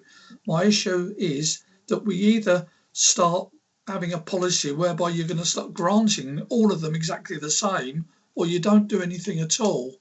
I mean, we look at all the policies or all the areas where we could turn down this application, and if we look at SP1 and SP3, there's two very good areas there. Equally, if the rules have been broken in the past, why not ask the applicant to make the various changes and then come back to this committee where we can say, okay, fine, you've played ball with us, and now we will give you that opportunity to resubmit your planning application. But at the moment, it's very, very much on an ad hoc basis.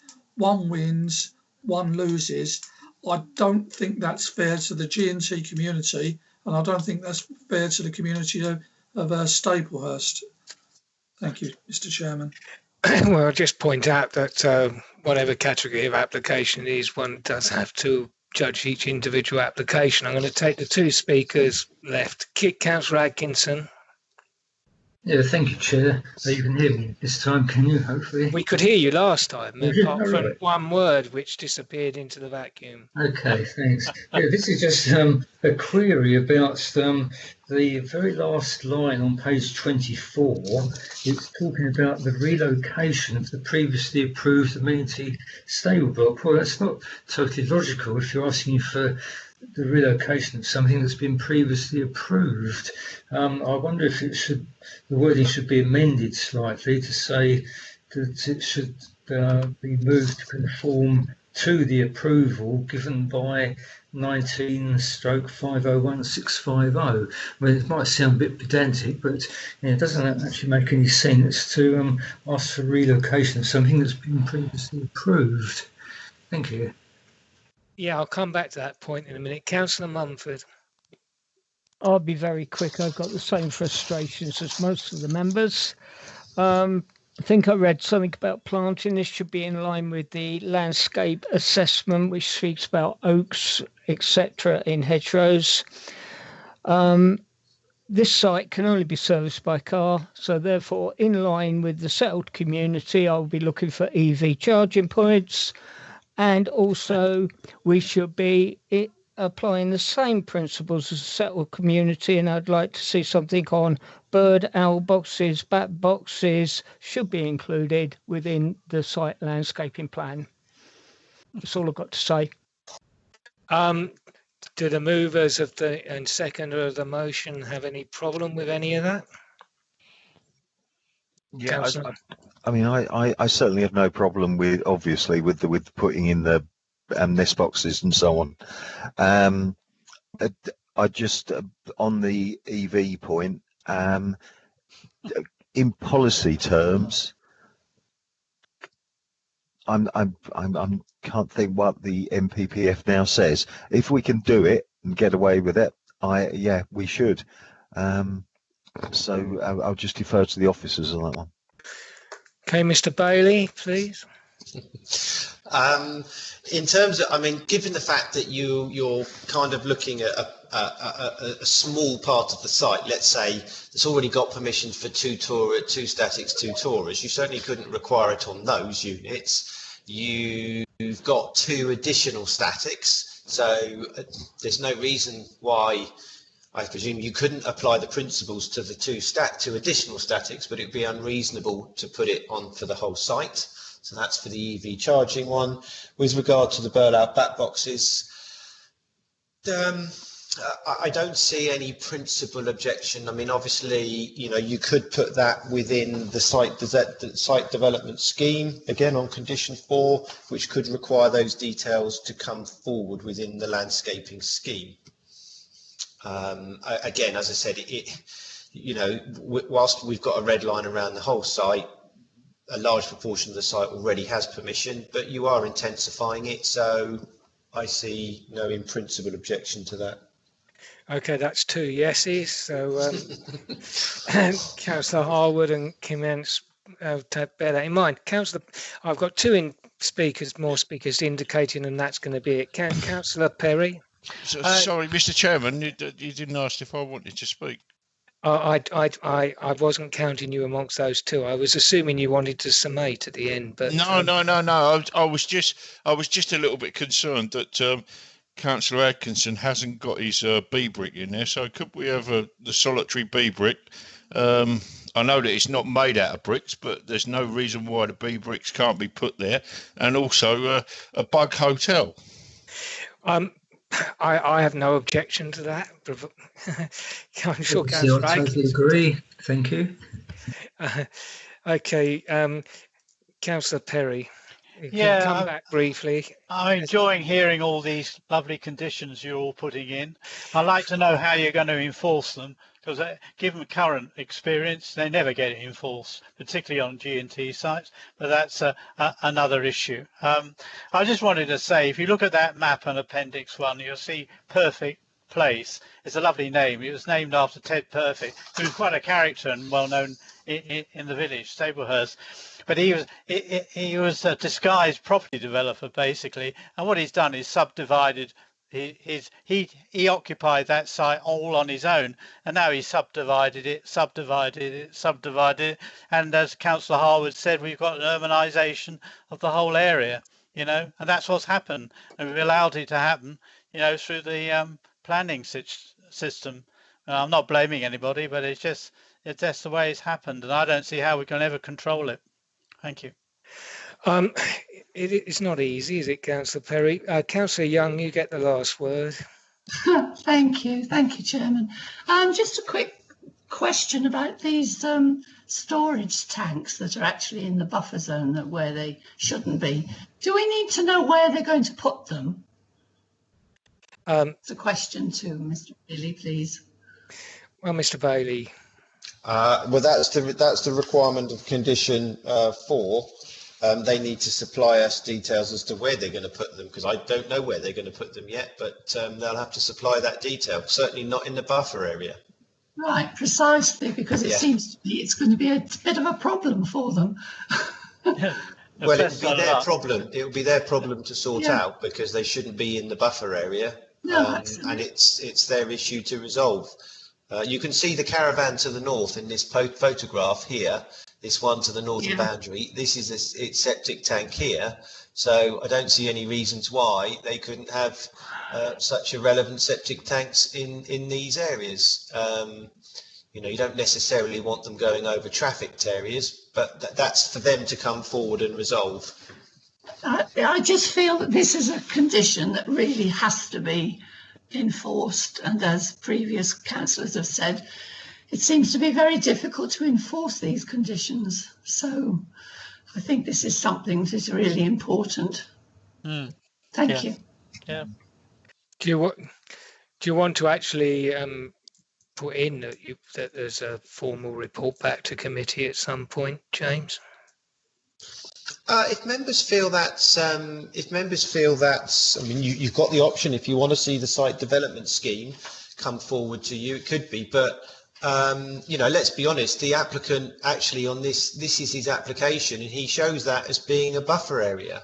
He doesn't show any buildings within it. It's only because, you know, we've been to site and seen those buildings in there as that come to light, as we all obviously do on all applications. I think members are just saying that because of the issues here, we would like to actually make sure that there is some sort of marker where we actually definitely look at this again to actually see what's happened rather than just rely on the normal course of events. What we could do, Chairman, I'm just looking at what the timings for the conditions are. We could say that there is an informative placed on the minute, or however you wish to do it, that a report is brought back to members on the achievement of the relocation of the septic tanks and a report on the removal of the buildings. And that could come within, let me just see, what are the time frames?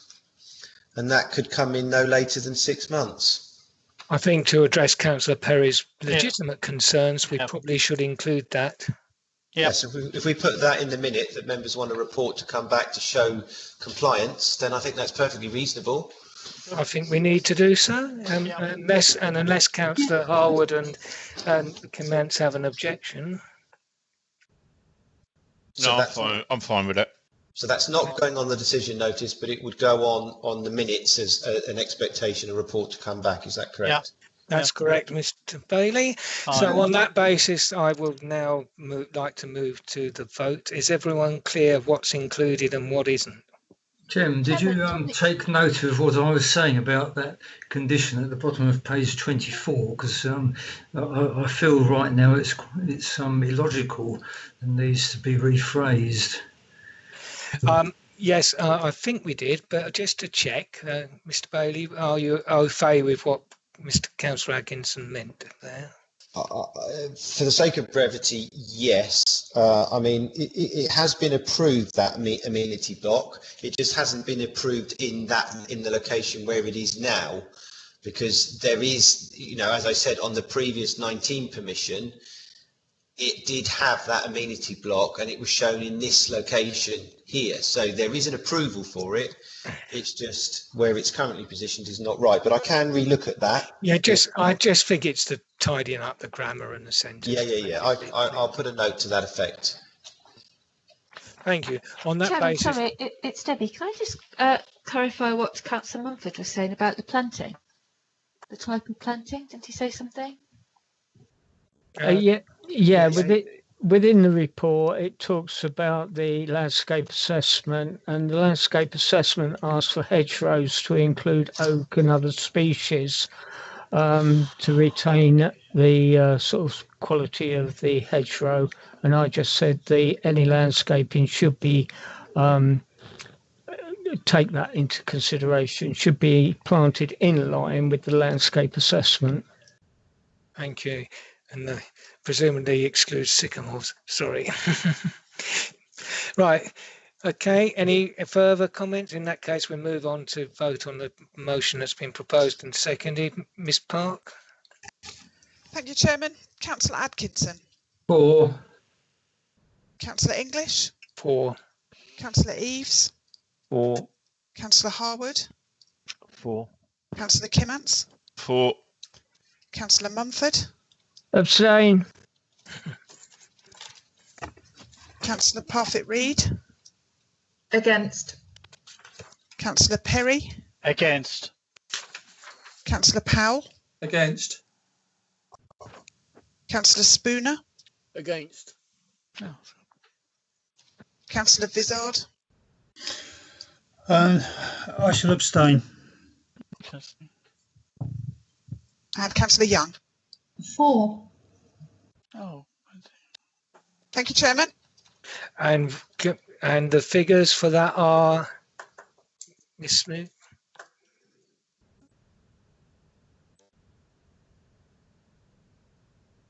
Bit of maths going on. Double checking, Chairman. That's 6 in favour, 4 against and 2 abstentions.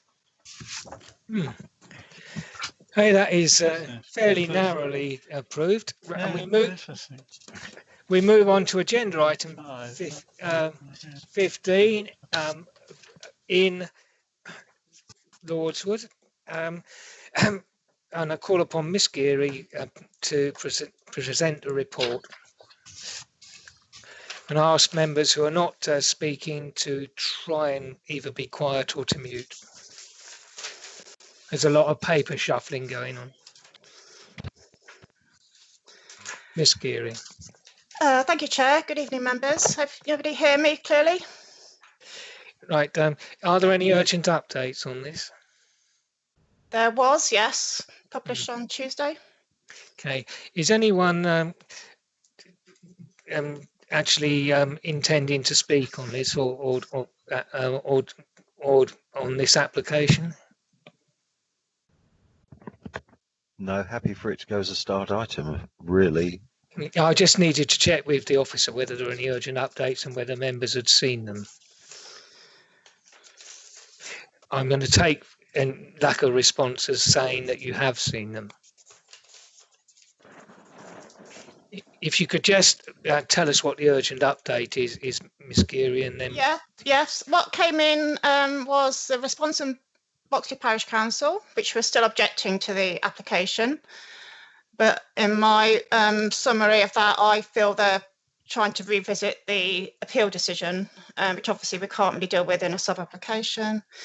And KC Ecology have also responded with some queries, which the agent has subsequently clarified. And as far as I'm concerned, there's no outstanding objections raised. So that was the urgent update, which should have been circulated I was just earlier in the week. Yeah. We're just checking because it's important we start with what's going to be effectively a start item, that we naturally know what we're voting on. I propose a recommendation on the papers with the urgent update. Is that seconded? Yeah, Councillor Comanche. Thank you very much. In that case, can we, Ms. Park, can you call the vote, please? Thank you, Chairman. Can everybody hear me okay? Because my internet seems to be just dropping a minute there. Yes, fine. You are fine, Miss Park, at the moment. Good, thank you very much. I thought it might be PlayStation interruptions from upstairs. Councillor Atkinson. 4. Councillor English. 4. Councillor Eaves. 4. Councillor Harwood. Against. Councillor Kimmants. 4. Councillor Mumford. 4. Councillor Parfitt-Reed. 4. Councillor Perry. 4. Councillor Powell. 4. Councillor Spooner. 4. Councillor Vizard. 4. And Councillor Young. 4. Thank you, Chairman. And if you could have the score, please, Miss Smith. Thank you, Chairman. That was 11 in favour and 1 against. Thank you very much. The next application, I believe the borough has an interest in, so we have to have that introduced. So a turn to the officer to introduce the report on Water Lane Caravan site. Ms. Geary again, keeping you busy. Just unmute myself. Hope you can all hear me again. I'm hearing some background noise there. No, you're fine, thank you. Okay, right. Water Lane Caravan site. Just to go through the slides, this is the aerial photograph. Effectively, this is the caravan site here. This is an adjoining woodyard to the north, and the area is within ancient woodland and obviously has nature conservation value. Just some photographs of basically the caravan site as existing. As you can see, it's fairly within the enclave of the woodland is fairly built up and densely developed.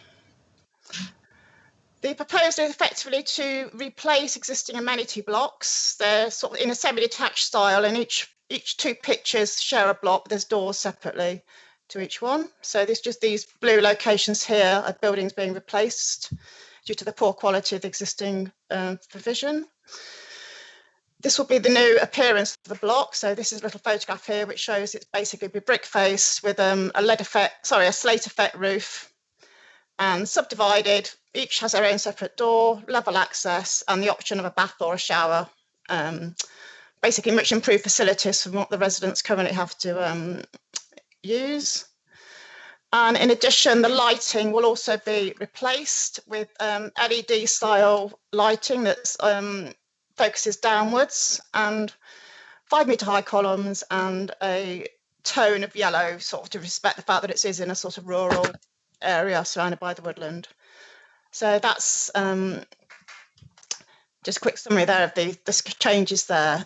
Issues such as drainage, in terms of foul drainage or surface water drainage, are still being looked at by the consultants and the council's employing. So at the moment, this application is just on the amenity buildings and the lamp columns for members' determination, and it's recommended for approval. Thank you very much indeed. That's fairly straightforward. Does anyone wish to ask any questions or speak on this? Councillor Atkinson, is that related to this application? Certainly is. Thank you. Just to say, this is Maidstone Borough Council application, and yet we haven't put in any of our usual biodiversity requirements, so I think they should be included to set an example, if nothing else. So we know what the usual ones are, so if they could be added in, I'd be very grateful. Thank you. Right, thank you very much, Councillor Atkinson. I will second that, and if that's moving a motion for approval with those additions. Yes, effectively, yes. Thank you. Anyone else? If not, I shall move to a vote.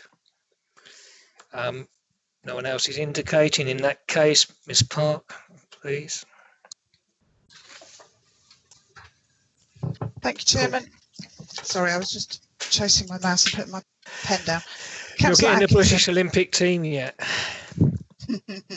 Councillor Atkinson. 4. Thank you. Councillor English. 4. Councillor Eves. 4. Thank you. Councillor Harwood. 4. Councillor Kimmants. 4. Thank you. Councillor. Whoever is moving all those papers around, could they please stop or mute? Councillor Mumford, are you there? Yes, 4. Thank you. Councillor Parfitt-Reid.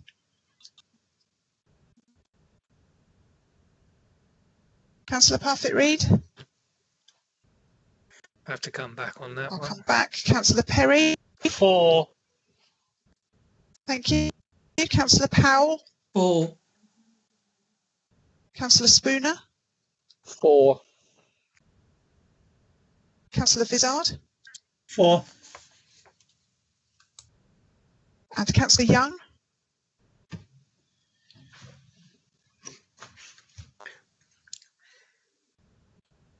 Councillor Parfitt-Reid, are you there? I am. Sorry, my mic wouldn't unmute. 4. Thank you. It's difficult, isn't it? And Councillor Young. 4. Thank you, Chairman. That's everybody. That's unanimous, so I don't need a count. Thank you. That recommendation, as slightly amended, is approved. We now move on to a very controversial application in Marden, Unit 1, Guardian Industrial Estate. Due to the fact that the owner of this site is a member of the Borough Council, this report will have to be briefly introduced. So I turn to Ms. Michelle Kwok to introduce the report.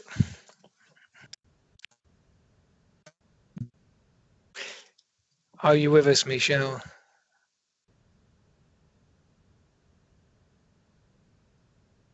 She is on the call, Chairman. She may just be getting her system up to speed. Hello there. Good evening. Yeah, good evening. Can you see my screen? It's coming up, but it's not quite there yet. Oh, there it is now. Yes. So good evening, Chairman. So this application is for a fence and sliding gate at Unit 1 in the existing Guardian Industrial Estate. And the main industrial building consists of Unit 1 to 7, and the subject site is outlined in red, which is Unit 1 close to the highway, which is on Paddington Lane. And the land to the south of the building provides parking and servicing area, and there's an existing access already on site. And the proposal includes the installation of a 2-meter high galvanized barbican fencing and a sliding security gate along the site frontage to the highway. And the fencing would be a continuation of neighboring fence lines, which is set back behind the existing green grass verge and approximately 5 meters from the highway. This is a elevation of the proposed fencing from the highway. And this is the site. So the proposed fence and gate will provide security for all these 9 industrial units and will continue the line of the existing front boundary treatment to the 2 adjacent commercial sites. And similar fencing is installed in nearby commercial units. And the design and appearance of the proposal are in keeping with the neighboring fence and the street scene within the industrial estate. And given the primality of the proposed fencing and gate, the position in line with neighboring fencing and the sliding operation of the gate, it is not considered that the proposal will result in any detrimental impact upon highway or pedestrian safety. So having considered the above, the proposal would not be visually harmful in this industrial estate location and would not have a detrimental impact upon neighboring amenity or parking and highway safety in the area. And therefore, I am recommending approval of this application. Thank you very much, Chairman. Thank you. And I would also add that it certainly doesn't undermine the ineffable quality of the street scene.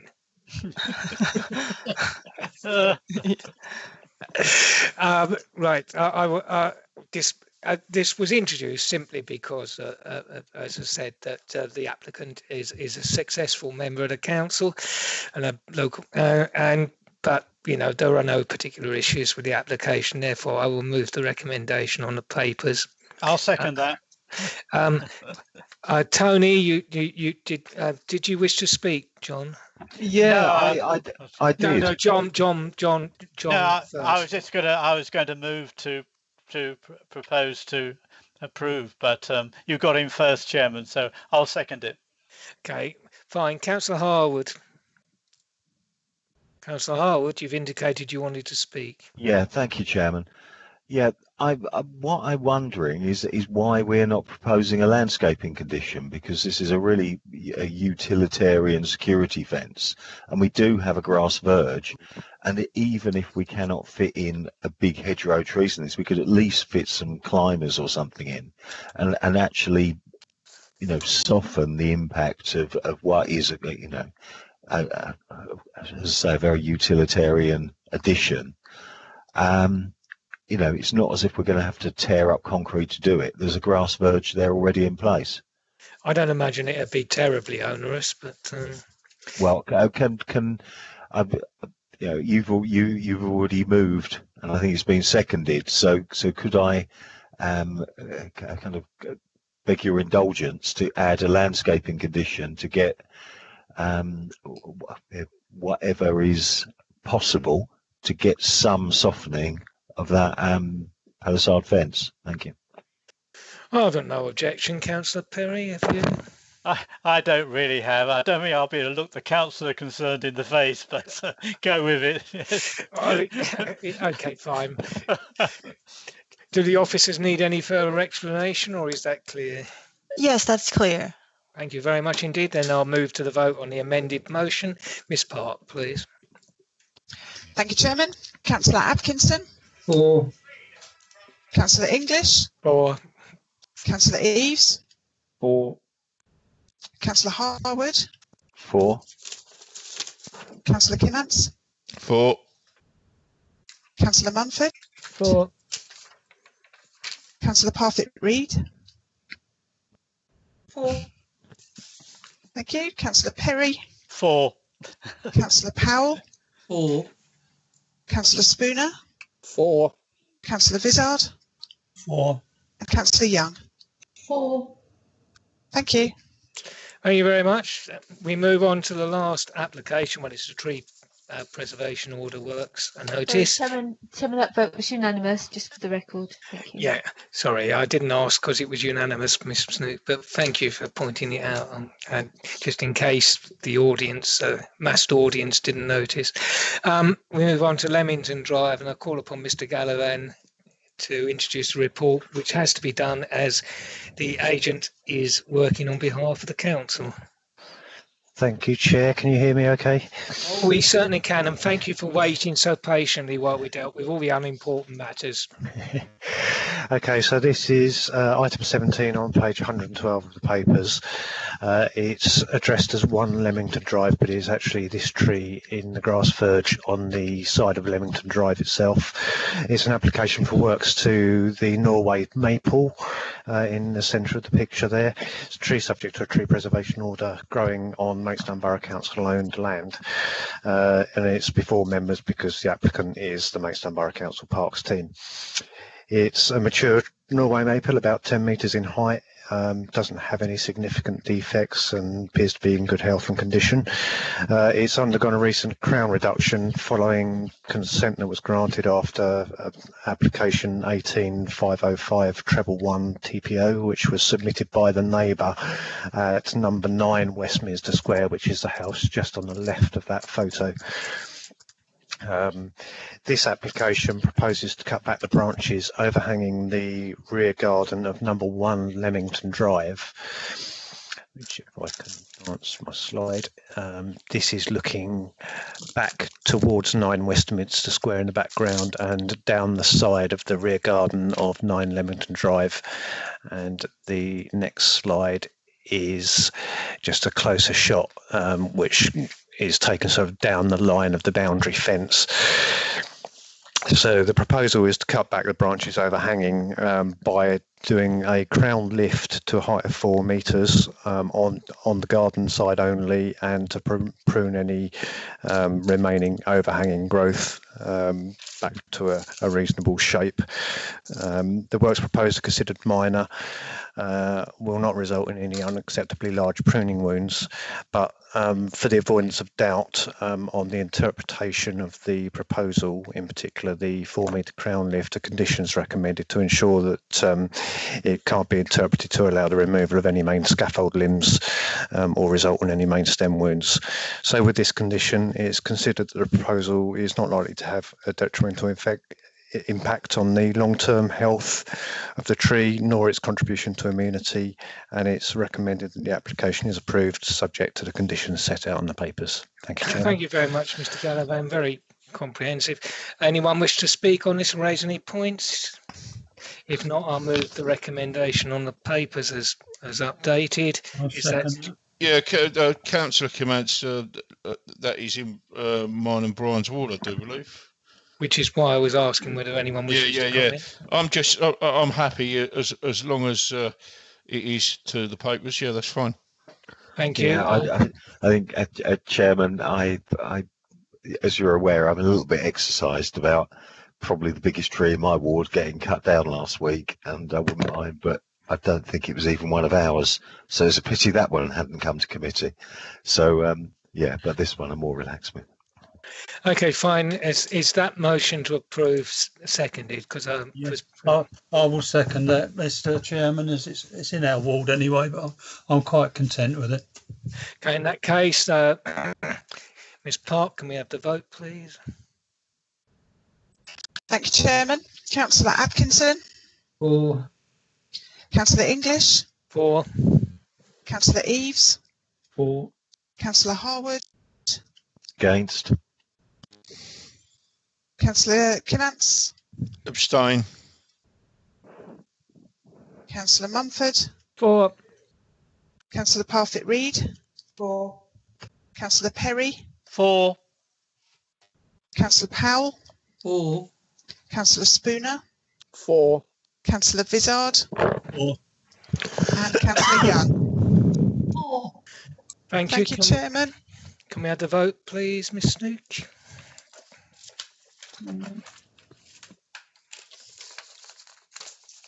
Thank you, Chairman. That's 10 in favour, 1 against and 1 abstention. Thank you. Thank you very much. Right. There is one more item on the agenda, which is the appeals report, but the information on that report is not quite entirely to hand, as we are still awaiting one element of the determination, which is the cost award. And I think the discussion of this committee would be better taking place when A, we got more time as we're approaching 10 o'clock, and B, when that information is to hand. So I do not propose to take any comment or discussion on the appeals this evening. Is that agreed?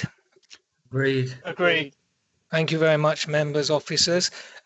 It's not been the easiest of meetings in some ways, but thank you very much for your involvement, patience and consideration of the issues. Do have a pleasant evening. Thanks, Clive. Thank you, Chairman. Chair Clive. And thanks.